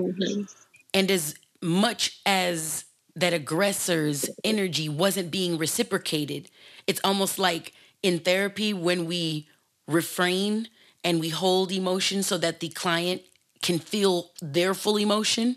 You know what I'm saying? Like we don't cry for them, even if they tell a sad story, because they're so used to people crying for them that they just get to stay being this hard ass or whatever. No, the person in the video just stood there in full compassion, like, I'm here. And they just stood there. They didn't give a grimace back, nothing. They just stood there. And the brother that had the ire seemingly just crumbled. And he had eyes welled up. And he just crumbled into the dude who had compassion.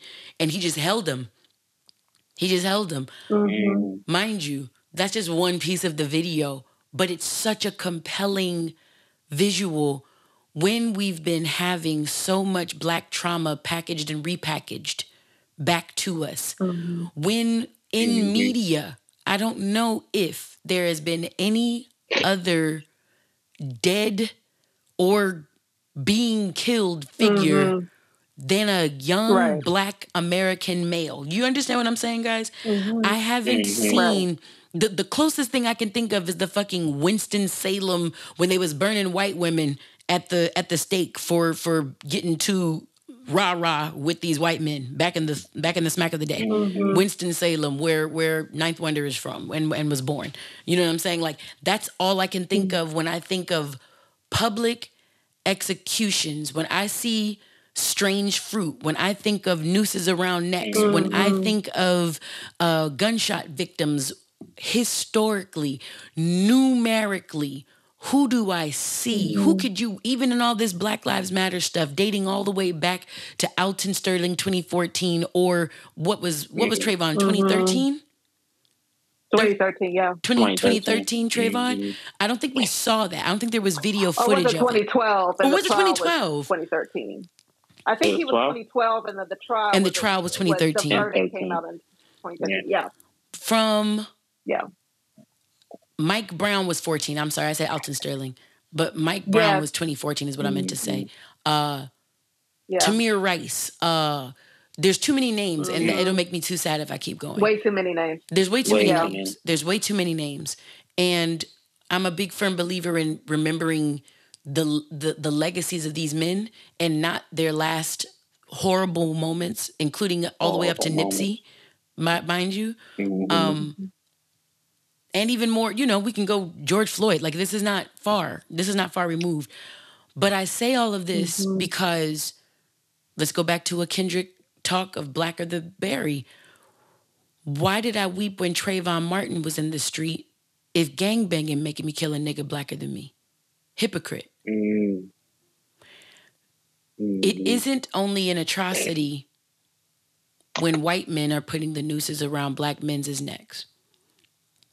It isn't only an atrocity when the police are aiming the guns at Black men's chests. It is an offense when we talk about and party to and glorify men who aren't legally able to buy alcohol's death. Can we talk about it if we're talking about it, bro? If you're 20 years old in the streets and you're rapping about the killings and the deaths that you've been encountering in,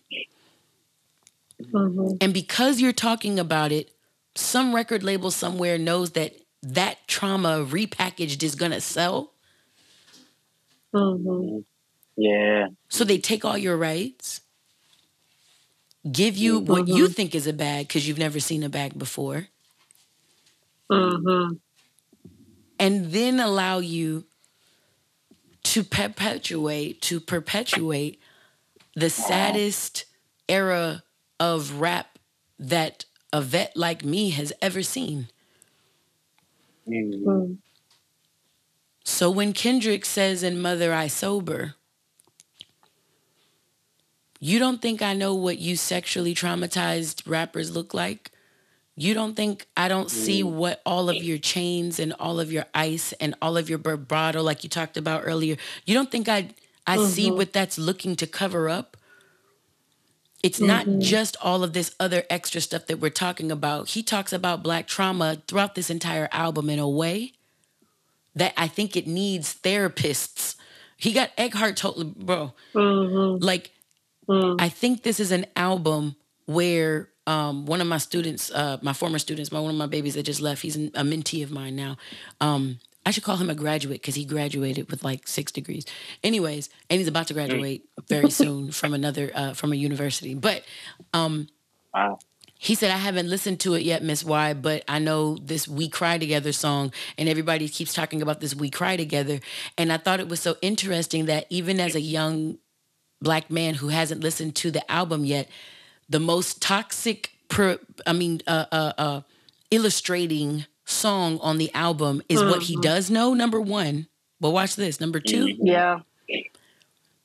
At the very end of that song, you talk about the big steppers and all the tap dance that he recorded to narrate through the Big Steppers portion of the album for sure.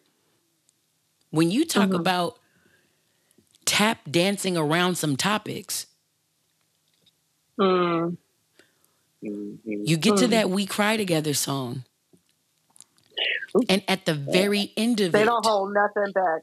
Yeah, that's you get to the very end of it, and they even say, "Let's stop dancing, stop tap dancing, tiptoeing around the real conversations." He says it. Let's stop. If we're gonna play, let's play. But when you're Joe Budden always says something. It's not jokes if we never get serious, right? You can't just say this. What's a sunny day if every day was sunny? If you don't have rainy days, you wouldn't appreciate sunny ones, right? So it's not jokes if we never get serious. So when my kid, who let's say he looks at the Justin LeBoy page, because that's who he commented about, the "We Cry Together," then Justin LeBoy is making a bunch of funny memes about it. I know another person, shouts out to my boy, the artist Jamil. We had a talk on Clubhouse, our Sunday talks, and he said one of his homeboys said, "We cry together, man. That's me and my girl, man." He's like, I don't think you should be telling me that. That's not. Yeah, you don't. That's need not to say cool. That out loud to everybody. No. So no, that's when they need to call us. You're right, exactly. That's when and talk about conflict resolution and emotional regulation. Exactly. I do know a lot of these, or depending on that it is separate corners for a while. Yes. How it is, right? Yes. Sometimes couples therapy can be harmful. Yeah. Depending on how tumultuous the relationship is. Yeah, right. So And look, all of this comes from a self-awareness and a recognition of necessity for self-work. It's not that we should discover what does Kendrick say? I got daddy issues, that's on me. In Father Time, discovering that in a relationship looks like we cry together in some cases. Right? Discovering that you have daddy issues because you were never allowed to express safely. You were never allowed to cry. You were told you was a bitch if you didn't get up and stop crying after every time you scraped your knee. You don't get to have emotions. You get to fuck things away and don't trust no woman. Don't trust no woman except your mama and them. That's one of the lyrics. Don't trust your mom. That's what his dad told him. So he said, if I ever had a relationship with you, I probably didn't connect. If you tried to give me love as a woman, it probably didn't connect because I was taught by men not to accept that from you. I was taught to distrust you. And I'm sorry, I got a couple ex-boyfriends. Let me tell you, that is a common theme in dating Black men. I got a couple ex-dudes. Let me help y'all out. Yeah. Just saying, these are conversations that we've been able to have because we're cool. But I'm letting it be known, if this is you, because I don't know if you know, my first demographic to reach in this podcast is a Black American male who listens to rap music. That is the first person I look to reach. Two of the main people that would keep me at that college and not allow me to leave are in my house. Well, one just left, but they are in my house today. One of my boys, my kids was just in here while Susie, one of the angels, was in here. And I said, okay, well, I got to get ready for the pod. They was like, why? You know, that's what we do. We talk. That's why you never got to leave from the college. I'm like, that's not positive. I have people waiting on me today. Like, what are you talking? No. We can have this one more talk. I says, save it for the fucking pod. Like, I brought you over for a reason. Listen, these boys, I just pray for my kids. They will hold my ass up, I swear. I'm like, boy, that's so funny. No, but I know it's like late as fuck, so let me say this. I am so thankful to my masterminds. I am so thankful to @Mitzen Okada. You'll hear their handles at the end of this episode, so I'll spell them out for you then. I am so thankful for Whole Life Baltimore's @Urban Counselor. I will spell it out all for you again at the end of the episode. Don't worry about it.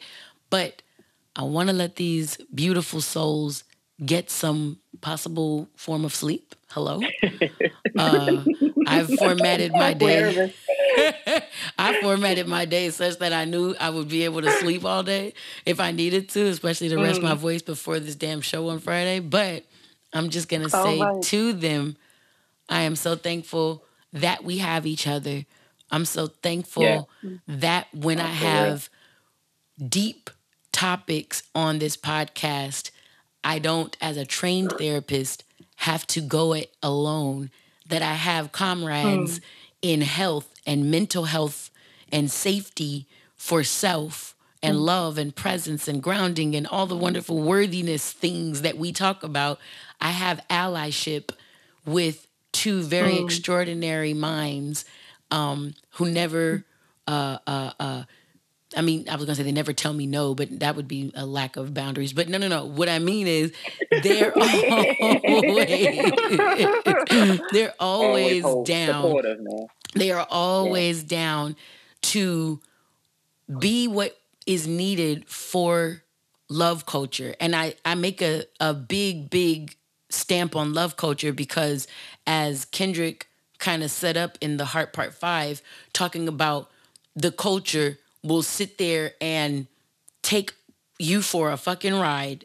They will not appreciate you. The song Crown on his album is very akin to Beyonce's I said yes to your mama and yes to you dating me. When I said no, not tonight, you say it so ungratefully. The first time I said no, it's like I never said yes. That's if you go back and listen to the lyrics of Crown, it's like these are all the things that I call love. But the second I tell you there's one thing that I can't do, it's like you have amnesia. And I've learned that love can change with the seasons, but I can't please everybody. I can't please everybody. And he keeps saying it over and over again, you know. So these are my favorite two minds to have conversations with, and they are on this podcast today for you all. And let's say thank you so much to the Masterminds. Any ending encouraging words, Mitzen Okada and Urban Counselor, that you might have for the loves who are dealing with balancing their relationship with their ego? Any words of encouragement? So for me, like, words of encouragement is never be afraid to be self-reflective.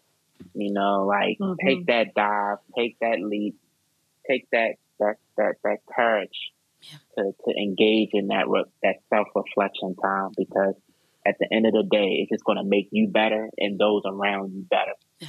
And you can actually really live a healed life when you are consistently being reflective. So take that opportunity to be reflective today. Thank you. Right. Thank you. Mitzen? And for me, I'm thinking about this earlier about how my relationship with myself improves when I relate to myself based on where I am, not where I think I should be. Talk it. Because that's another thing that kind of feeds into the inflation, the self-inflation, where we think, oh, this is where I should be. Yeah, let me get there, and I'm going to get there, and I'm that, you know, versus where we are and then growing and blossoming from there. Yeah, absolutely. Absolutely. Be present. Be present. Be grounded. And be okay with looking at self and saying, could I have done that differently? What's a way I could have done that that's even 2% better than what I just did? That would be that self-reflection piece that Urban talks about. And then allowing yourself to exist in your current moment and know that that is good enough. It's not even good enough. It is good. You are worthy. You know, we spent the whole last year looking at worthiness on this podcast. So I think that's what Mitzen offers when we say, be present. And with that, I'm going to say thank you to these wonderful souls. I'm going to let y'all get y'all sleep. Urban, all 2 hours of it. Hello? No, I'm messing with you. And by the way, my third client tomorrow is one of my favorites. So. Yay. Thank you. Third client tomorrow, you are one of the favorites of the pod. You know, get their shirt size. We'll try to send them a love culture shirt if we have it in their size. Hello.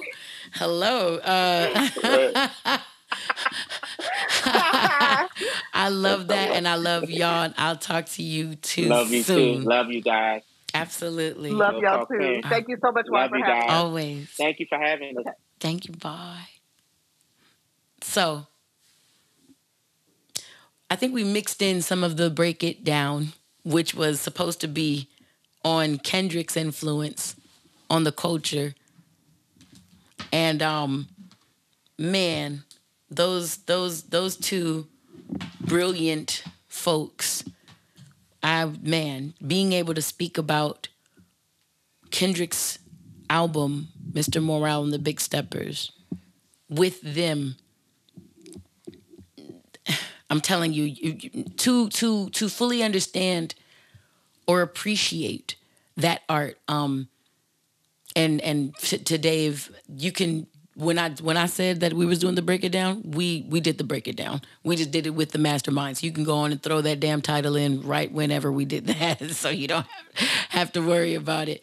I wanted to make sure that we asked the Masterminds about a lot of what we were talking about, because I know, especially since our inflated subscribership and listenership from a couple months ago, I have a lot more gentlemen listening to this podcast, and I want you to know that the origin story of this podcast starts with conversations about hip hop with young Black men who recognized they were gaining more from the same lyrics that they were listening to while their friends on the block, back at home, or wherever their friends were. Other Black boys were listening to the same music and not gaining any of the same substance. So this podcast started with the large intent of affirming Black men for a lot of the reasons that the Masterminds and I just spoke about. Everyone else who gained something from this podcast, I am so happy and proud, because I look to reach everyone who is willing to subscribe to love and respect, which is what we call love culture here. But make sure that you know, for those who this might pertain to, the worthiness factor, the self-awareness piece, the being present, the choosing love. These are all topics we've been talking about on the podcast since 2019, and almost as if we paid freaking Mr. Morale himself. Kendrick has covered so much of the, not just ego talk, he mentions his ego several times in that doggone album, but also love culture, separating it from what, quote unquote, the culture that he talks about in the Heart Part 5, especially if you watch the video where he turns into Will Smith. He said, we're hurt people, hurt other people, fuck calling it culture. You know, it's like he set that up so that by the time he got to Mirror at the end of the entire album, the third verse or the last verse of it, he talks about choosing his family, himself, over whatever the culture was supposed to be doing. He talks about the culture like it was another woman. You know what I'm saying? And talking about, that's why I said, sorry, I couldn't save the world again. I was too busy building mine again. I choose me. I'm sorry. I also want to say, if I'm being fair, because of the topics brought up in that gentleman, that man's album. I'm saying that boy like he my nigga, you know what I'm saying? In my heart he is. In my head he my best friend. The fuck? But no, I want to say topics like Father Time and having daddy issues. The last part of that song, he says, let's take some accountability for the things that we're doing and give these ladies a break. Let's give these women a break for attempting to make women our therapists, our mothers, our handlers of all of our emotions. We don't have to be accountable for any of our emotions. We get to dump them on women, and then we get to be, vibrato big men. No, that's not how that goes, Accountability is tough, and I get that. However, know this. In terms of dealing with people and dealing with especially matters of the heart, a lot of folks want to talk about relationship more than they want to work on relationship or deal with the places they need to improve within relationship. I don't know that that's a good or a bad thing, by the way. I just think it's something that happens. And for any of especially my gentleman loves listening, where, like I said, doggone emotions and intimate relationships topics have become like the biggest things when everyone like tags me in something like, hey, what do you think about? I'm like, bro, listen, I think a lot of these topics, if you want to think like a wife, you have to be in the vibration of getting a wife. I'm good. Oh no. It will not? You want me to see it? But if you want for people to take you seriously, you have to take yourself seriously. And what I mean by that is, if you want for folks to love on you the way you think you deserve to be loved, if you want for folks to love on you if you want for folks to love on you the way you think you deserve to be loved, it's worth exploring at that point how much you've loved on yourself, what your relationship with self looks like. Have you reflected on self? Where is your relationship with your ego in your own life? And that's going to lead us to your 5 levels of attachment, all right? In 5 levels of attachment, this is by Don Miguel Ruiz's son, Fanaticism. Maybe I'm spelling that wrong. There's 5 levels of attachments, all right? Number 1, the authentic self. As you gain more knowledge in life, what ends up happening is you start to find things you level 2 of attachment prefer. But the beautiful part about preferences in life, and as you learn to attach to life and knowledge that you learn in life with preference, whenever that moment of preferring something is over, you can always detach and be your authentic self once again. There's a 3rd level of attachment, though.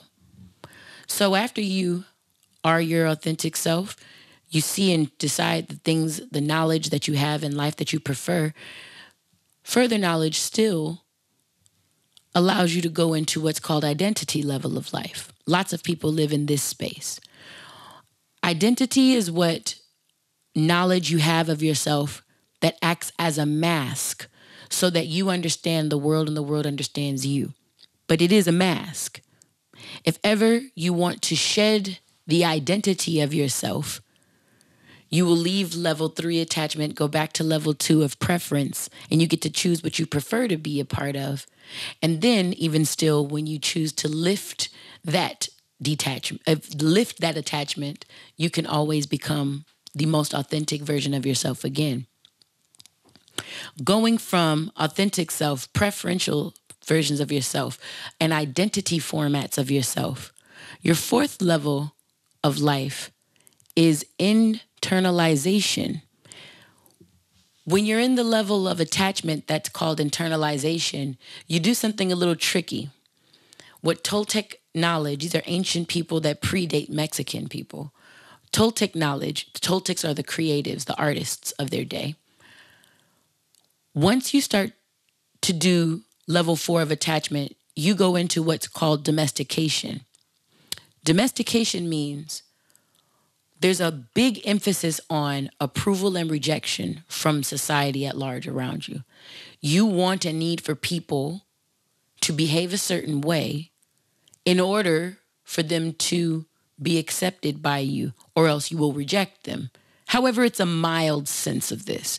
So, if ever you want to shed that level of attachment with your knowledge, mind you, in all of these levels of attachment, it's all about a relationship of knowledge and yourself. The question that's asked before you learn each of these levels of attachment is, are you using knowledge or is knowledge using you? Because the more knowledge you gain about something, the more narrow your perspective on life can become. And when you are so narrowly focused on life, it debilitates you from being able to what I call zoom out in life and see the big picture, all right? So level 4 attachment includes the first level of domestication where acceptance and rejection comes. Somebody has to be a certain way for you to accept them. When you have internalization, whatever knowledge that you have in life, you don't just see it as a mask, you internalize it. You have this and you reject and accept people based on this knowledge that you have. However, when you let go of that domestication, you fall back into identity. And when you let go of the mask altogether, you fall back into preference. And when you're done with what you prefer in life and detach, you can once again be your authentic self. Let's go to level 5, fanaticism, like a fan. In these levels of attachment, what the author said was, you are exercising the most blown out version, the most strict adherence to conditional love that man has ever known. It's not a horrible thing. It's just the furthest thing from what God, Creator, Allah, Great Spirit, and any other version of complete love and acceptance has ever desired for you. So when you're in fanaticism, you're so deeply attached to conditions that make up what you call love, you experience a deeper form of domestication where you accept and reject people based on whether you're down with the cause, you gotta be gang, or I'm not fucking with you in totality. It's a deeper version of internalization because now there's not just I kind of like prefer certain people to believe like I believe or I'll reject you. Like, no, now I only talk to people who believe this way. And I only will fuck with people and love people if you believe all the things that I already believe. And that's conditional love at its finest. What gets you out of that level 5 attachment, fanaticism, is asking yourself real questions. There's a healthy skepticism that you can practice where you look at yourself in these high level attachments, all the knowledge that you know. And once again, the more knowledge you know, think about a ballpoint pen, how it's wider. And then as you gain more and more and more knowledge, you get more and more and more fine pointed to the point of level 5 attachment. All you see is a dot in life. You don't even see the full pen. You are so micro focused on one itty bitty bitty bitty bitty piece of the entirety that is life. You are so you are so conditionally charged for love that if someone doesn't check all these boxes, meet all these criteria, then they're not even part of the world you want them to live in. You want to live in. You don't even want them around, okay? So once again, asking critical questions, critically analyzing, and taking an analysis of your attachments to the knowledge that you've gained at level 5 fanaticism. Once you start to recognize critically, wait, what are the real reasons I'm in this? Does this mean that nobody in the world is worthy of love except people who only believe this? Like if I saw a car on fire and human beings were in it, a baby included, would I have to run up to the car and ask them if they meet all my criteria before I would help humans?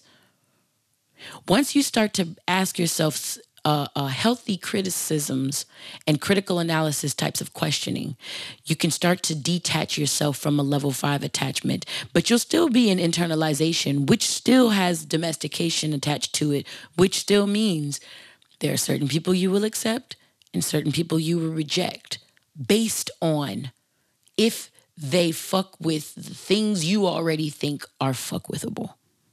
Again, they have to be like you for you to like them. However, if you want to let more love in and detach from level 4 attachments to life, you can decide, hey, all people might be worthy of acceptance and love. But here's how I identify. This is what I stand for. You fall back on level 3 identity of attachment. And when you realize that all that knowledge and all those things that you stand for are just masks. For example, Wyann the black woman, Wyann the thick woman, hello. Wyann the woman from the West Coast, Wyann the woman of hip hop. All of those things I identify as. Wyann the positive chick. All of those things I identify as. However, none of those things make up the totality of me. I can identify with those things, but each is a mask. And no matter how many of those pieces of mask that I put on, thick, smart, fly, dope, altruistic, honest, loyal, all these words, all these masks I attach myself to and identify with at level 3, I would need 68 billion of them and counting to create the priceless, most worthy soul of human that I am. So, once I realize all of that information, all of that knowledge that I attach myself to is a mask to help me understand the world and the world understand me, I can melt away from it and fall back into level 2 attachment where I just simply, gently prefer certain things, where I don't prefer other things. And when I'm ready to detach even from that still, I can fall back on my authentic self. Damn, I did a really good job of fucking explaining that book. Oh shit. Yeah, I'm proud of myself because I love that book. I'm gonna listen to it again, but I wanted to give everybody that because the ego in life, I think, happens at level attachment 3, where we have identity. However, like Eric Erickson, a human developer, talks about, where we have the identity versus ego or role confusion. When we're in that conflict of life, where we're learning who we are, we're confusing the whole of ourselves with varying pieces of ourselves. So as much as I am a black woman, I am so down for black men it is not even funny. And if I only identified with other black women, I would find it challenging to connect to black men. I am very, very black and I love being black. Blacker than black and I'm black, y'all. I am not so black, though, that when an Asian or a Pacific Islander person wants to join in love culture and decide that they want feedback from me or need help, I say, you're not really black, so that would be level 4, internalization. I have to have them be who I am. I have to have them be the same person as me in order for me to get down with them. You see what I'm saying? I enjoy every facet that can describe me. But at the same time, it is very, very crucial that I realize just because I have certain pieces of me that I really like, preference, level 2 attachment, I have pieces of me that I prefer. No one of those pieces will ever be equal to my level 1 attachment, my full and complete self. I'm here today to let you all know love culture is that number 1. It is an acceptance of the full and complete self. I tell people all the time, people who are loves, people who support this podcast, who support my music and support me, the folks that are loves, that really, really fuck with me the longest way. Some people pray with their palms together. Some people pray with their palms up. Some of us pray not at all. Some people have voted for the 44th president. Some people voted for the 45th. Some of the folks in love culture who listen and support this podcast are individuals that are Black, white, Asian, Puerto Rican, or Haitian. Let me let you know, to be down with love culture and by way of love culture me, all you have to do is subscribe to love, non-corny positivity, which I can explain a different day, but just roll with me, non-corny positivity, and all that is respectful, accepting, beautiful, open, and growth promoting. Everyone deserves that. Whether you're transgender, wildly hetero, if you are a small person, if you are a very overweight person, if you have diseases that you know about, if you have different levels of cognitive functioning, I don't care who you are. If you subscribe to love and positivity, you are worthy of love. If you subscribe to worthiness and being human, you are worthy of love. And if you ever decide that you like what you have in life, but you want to go up, I hope that you make this podcast and all of the things that we do as a culture of love together a part of your routine, keeping yourself fine-tuned. And this episode is no different because we are fine-tuning the self or the ego in this episode. This whole year, we've been fine-tuning our vibrations because Raise It Up Y is where we raise up your self-awareness, your vibration, and your capacity for love, which is knowledge, via hip-hop, from the West Coast to the whole wide damn world. Hello. So, that is our Raise 'em Up featuring Don Miguel Ruiz Jr.'s 5 levels of attachment. And let me help you out. We've been going, so I don't got to play this one long. For as many people, in my Wyann's words of wisdom, for as many people who would like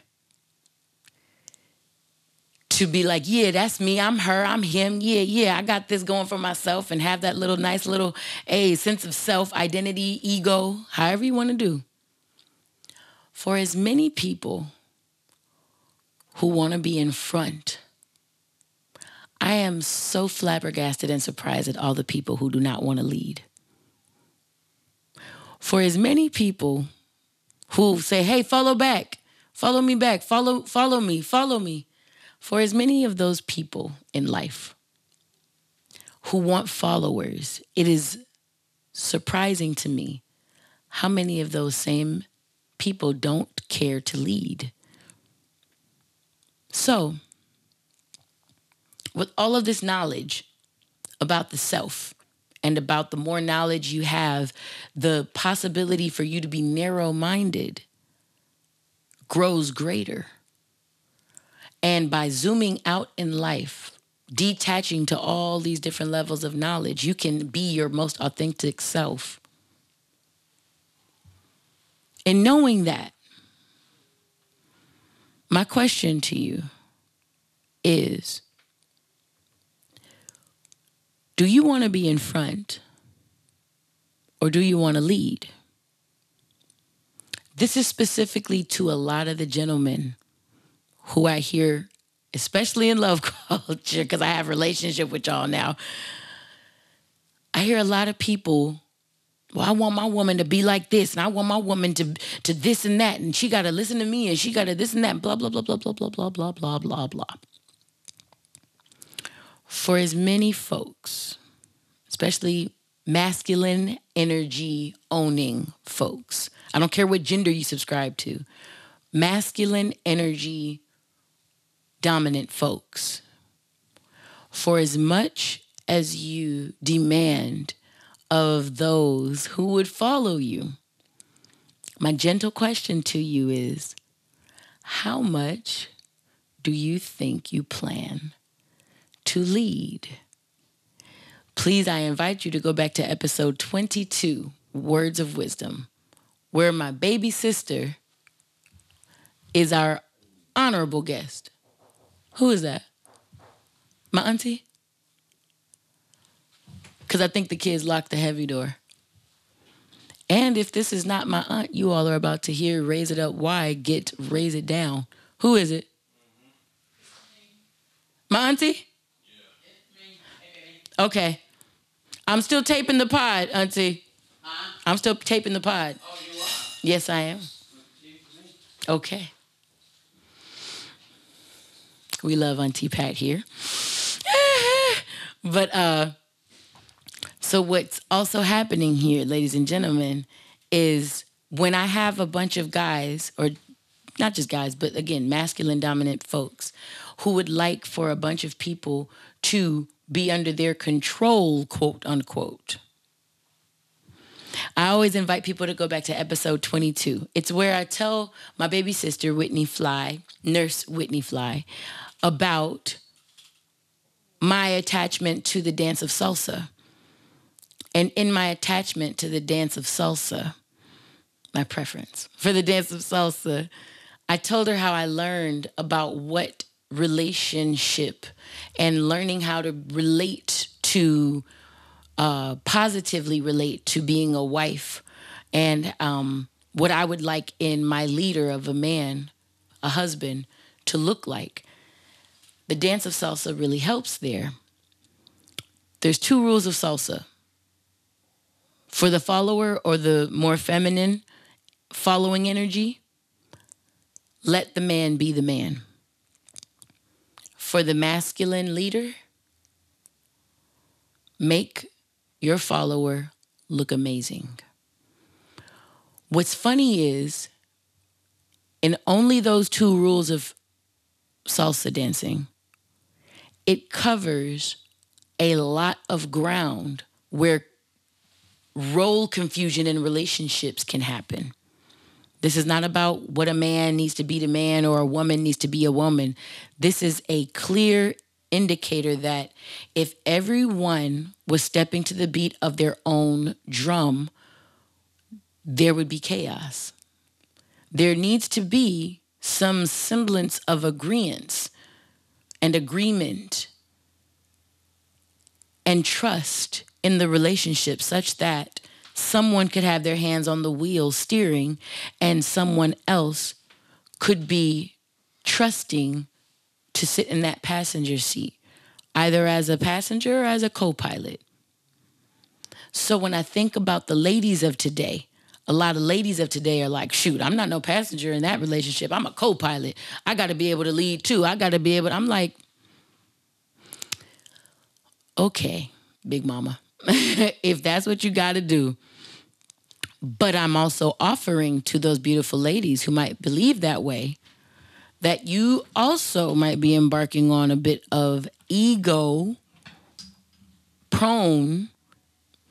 mentality, where if you are wondering how a relationship might or might not be staying on the course, well, you can imagine how well a car with 2 sets of hands on it kind of drives eerily. It kind of drives awkwardly. Allowing a man to drive doesn't take away from the boss chickness of any woman. In fact, as I've learned in all spirituality, divine trust, a divine level of trust, a godly level of trust, looks like the ability to fully rest. And when we ladies do as my grandmother said, my grandmother actually was married till death did she part, and happily. Some people be like, but was they married till death did they part? I'm like, yeah, but the niggas was miserable. No, my grandmother was completely happy and completely fulfilled in her relationship with my grandfather. And with them and them being together, she had one big rule: choose wisely, treat kindly. You choose your mate very wisely, ladies. And then once you have him, you treat him kindly. A part of treating kindly is trust. And if you don't trust him, it might mean you didn't choose very wisely. Gentlemen, back on you. Or masculine prone folks, masculine energetic folks. If you are expecting a person to trust your lead, the best evidence of how they can trust your lead is watching how you live a successful, happy, fulfilled by yourself life. So if you need her money to make ends meet, it might mean that you're not living a successful, all on your own type of life. If you need her loving to feel fulfilled, you might not be living your own fulfilled, happy, and successful life. Let me help you out. If you need her, whoever she is, this is how men make their ladies their surrogate mothers. If you need her, it might be a good indicator that you are not already living your happy, successful, fulfilled life. And if you want to know why it's hard for some of the ladies of today, especially ladies who are doing their thing, got their stuff together, blah, blah, blah, all of that type of stuff, shouts out to the Kevin Samuel platform, not because of the more controversial emotions that got stirred up by that gentleman's platform, but shouts out to the fact that he had a platform. Shouts out to the loving legacy of a man named Kevin Samuels, regardless of how anyone felt about him. I always said I never had any problem with him or the things he said. Let's go back to that conversation in attachment. I didn't attach to many of the pieces of information that that gentleman was plotting out, but I was always applauding the fact that he was getting people to talk about what's actually going on in relationships, because that was the real issue, ladies and gentlemen. Not him, not what he said or didn't say, not who he offended or anything of the sort. The reality is there was a gentleman who existed named Kevin Samuels who made us talk about the things we weren't talking about where relationships were concerned. And so I just wanted to give that little shout out to that gentleman and his mother, who found out about his death in a very, very sad way because of a lot of the fanatical people who vehemently disagreed with things that he said and acted like assholes. A lot of educated ladies that he said messages about that offended y'all, and to get back, you all said some really awful things. And those ladies as sympathizers, I don't care what gender you are. For a human to pass away, and you all talk about that gentleman the way you talked about him on social media, for his mother 2 days before her first Mother's Day without her son to hear about, you all, I don't know. Y'all got some self-work to do. That's my most positive statement that I could say.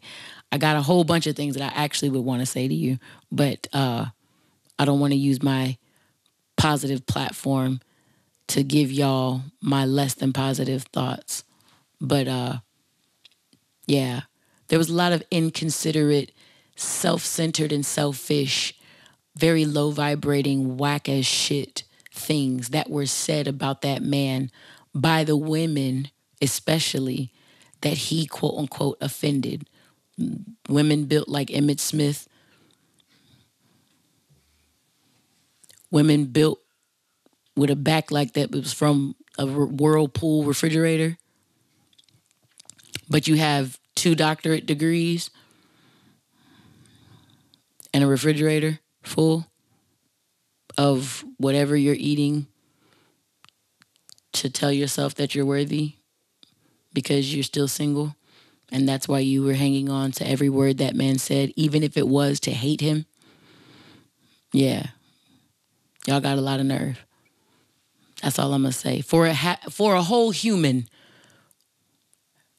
and for his mother to spend her first Mother's Day without her son, to have to learn about his death through y'all's low energy ass tweets. God bless you, girls. And your sympathizers. God bless all of you. Again, these are the highest vibrating thoughts I have for some very low vibrating folks and their actions. Back to the Wyann's words of wisdom after those messages. For a lot of the gentlemen that want women to follow them, you have to be doing life in such a way that you can share a beautiful journey with this woman because you want to, not because you need rescuing. None of these women owe you half of shit, because a lot of the same women that you would be wanting to go Dutch with and have half of their shit, a lot of those women can do all of their shit without you.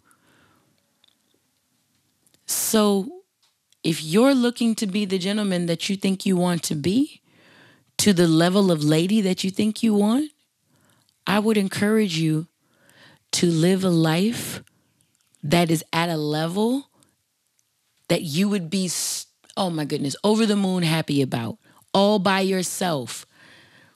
Not trying to fuck through the pain or the lonelies, not trying to live off of a whoever, not trying to toggle between the girls that you're fucking and the single mom that you're still attached to because she's fulfilling all of the duties that a wife would for you. And then you're getting all your girlfriends that you can fuck on to fulfill all the other half of the duties that a wife would for you. We need you to be a full whole man before a woman of, I know, my stature would submit to you. And here go the cold part. A woman of my stature and with my knowledge and with my heart doesn't mind submitting to any man. But you have to be a full and on your own man. You happy by yourself. If you're only happy when I come in your situation, that means I brought the light in. So what does that make you, dark? So you think that my light deserves your dark or it wants your dark? Where are you leading me? I don't mind following you, but where are you leading me? These are the types of questions that you have to ask yourself, sir. Ladies, I get on y'all all the time. So y'all can take a break on this episode. And I don't mean to be like that, ladies. This is me being a funny girl with you all. Most of the ladies in my life find it a little challenging to take feedback from my probably masculine, energized self. However, even in my submissive, feminine, beautiful, creative energy, I'm still just as actualized. So none of this wanes when I'm speaking directly from my feminine energy versus when I'm speaking from my masculine. Actually, this is my feminine energy, you know? It's a beautiful energy. But despite how uniquely made you are, none of the rules become unique for you. That's to anyone. Gentlemen, ladies, whatever pronoun you think you prefer. Despite how beautifully unique you are, none of these rules in life become unique for you. And because of that, it would be really healthy for all of the folks who desire to be followed in this life, whether it's because you are creating a new platform or whether it's because you want the relationship to go your way, however you think you want to do. There is nothing wrong with desiring followers if you are willing to lead. Make sure you are leading people somewhere. As I understand it, followers are concerned with who's following them, while leaders are just concerned with leading. Okay? And if my stomach is any indicator, I think I am done with the Wyann's words of wisdom before I motherfucking go.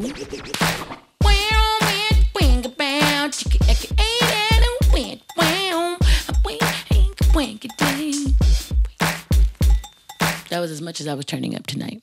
I don't know how big my hair is, so I don't want to get besides myself when it comes to this. However, let it be known as we talk about my hair first.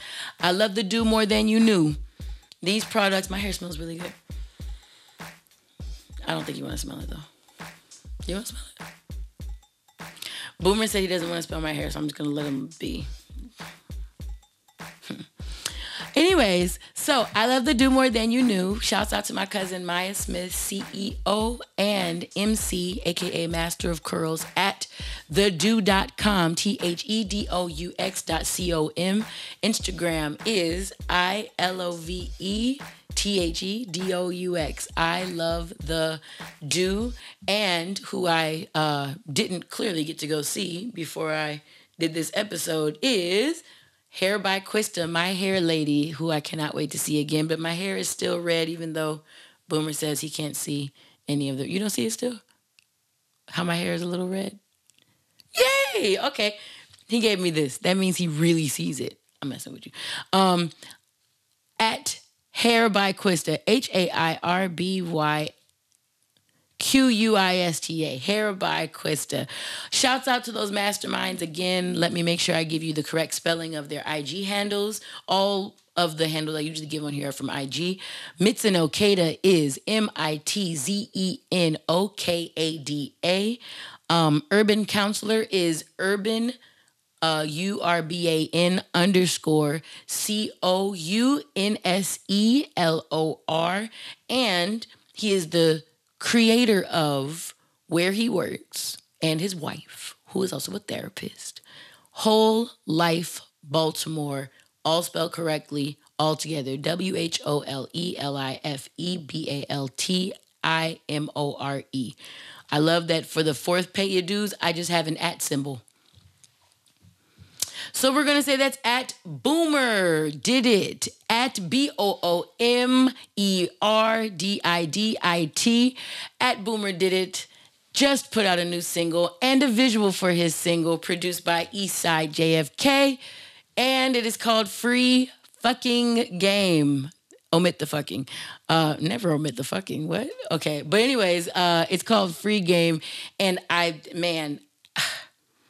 let me tell you, lyrics are big for me. I'm a songwriter, a poet, a speech writer, a prolific writer. I enjoy words. I'm an avid book reader. I love words. Boomer Did It. So weird to say your whole thing. Boomer, this nigga right there.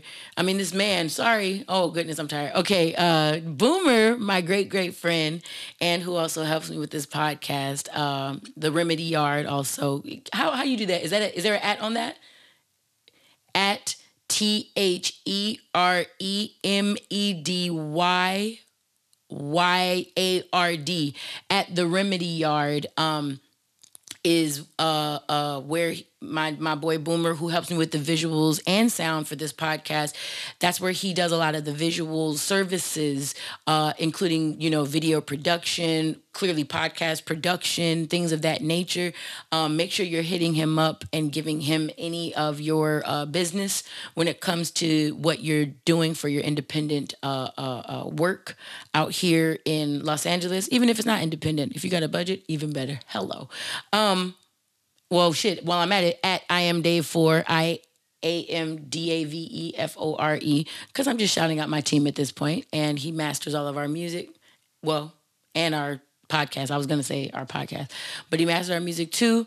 And he is one of my favorite folks in the world. He is my personal 13% of completion on all of my projects.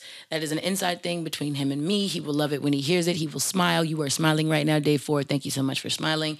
The last, but certainly not least thing I want to do is WyannVaughn.com, WYANNVAUGHN.com. That is where you can find all things Wyann. Because I am an edutainer, an educator, and an entertainer, I have a lot of moving parts to me, and sometimes it's just easier to send people to my website so you all can consume. Wait, what? I was going to say, so you all can consume me at your leisure? That sounds nuts as fuck. Poor TJ. Love Tuesdays. Every Tuesday, 6 p.m. on the West Coast on my at WYANNA Entertainment Instagram page. Patreon, of course, we have a Patreon page up. Patreon.com/Wyann Vaughn, WYANN VAUGHN. And anywhere you want to get in contact with this podcast, whether it be Twitter, Facebook, or Instagram, at RAISEITUPWY, Rockets up on these hoes forever and always. That's an inside story. If you want to know more about it, you can listen to the Wyann's of Words of Wisdom from some episode last year that I don't feel like thinking about. And what I never got to do last episode. Thank you so much to the Joe Budden podcast. And I meant to have you as my last thing on my pay your dues for last episode. I forgot. My bad. But on Instagram, at the Joe Budden pod, at TheJoeBuddenPod,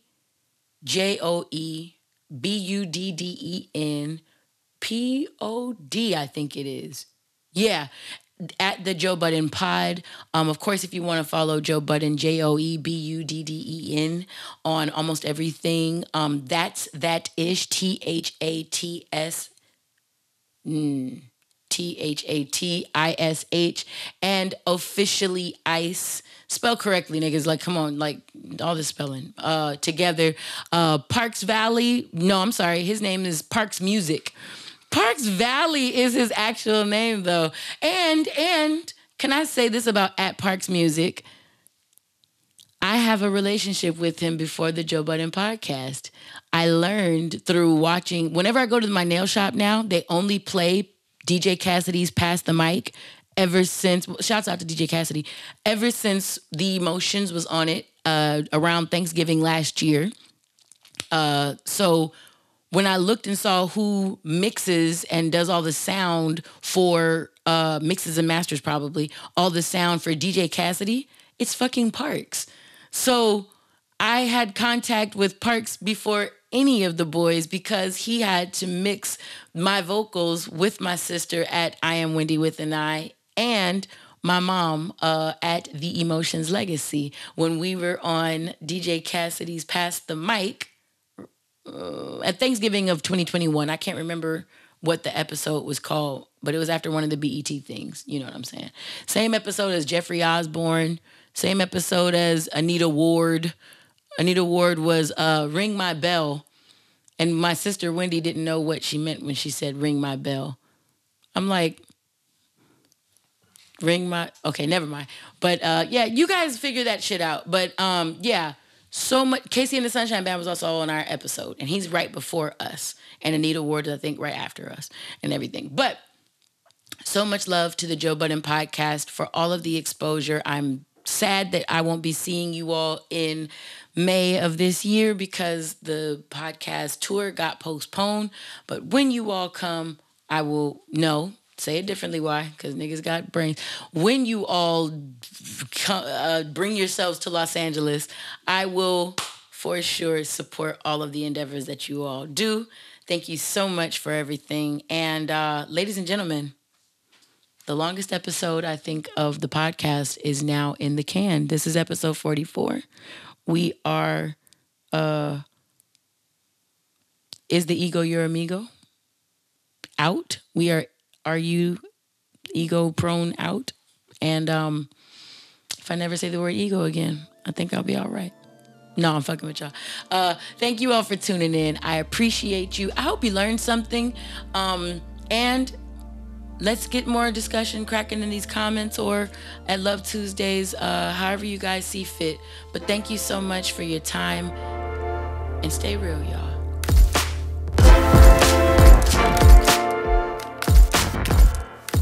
Raise it up, why? Raise it up. Raise it up, why?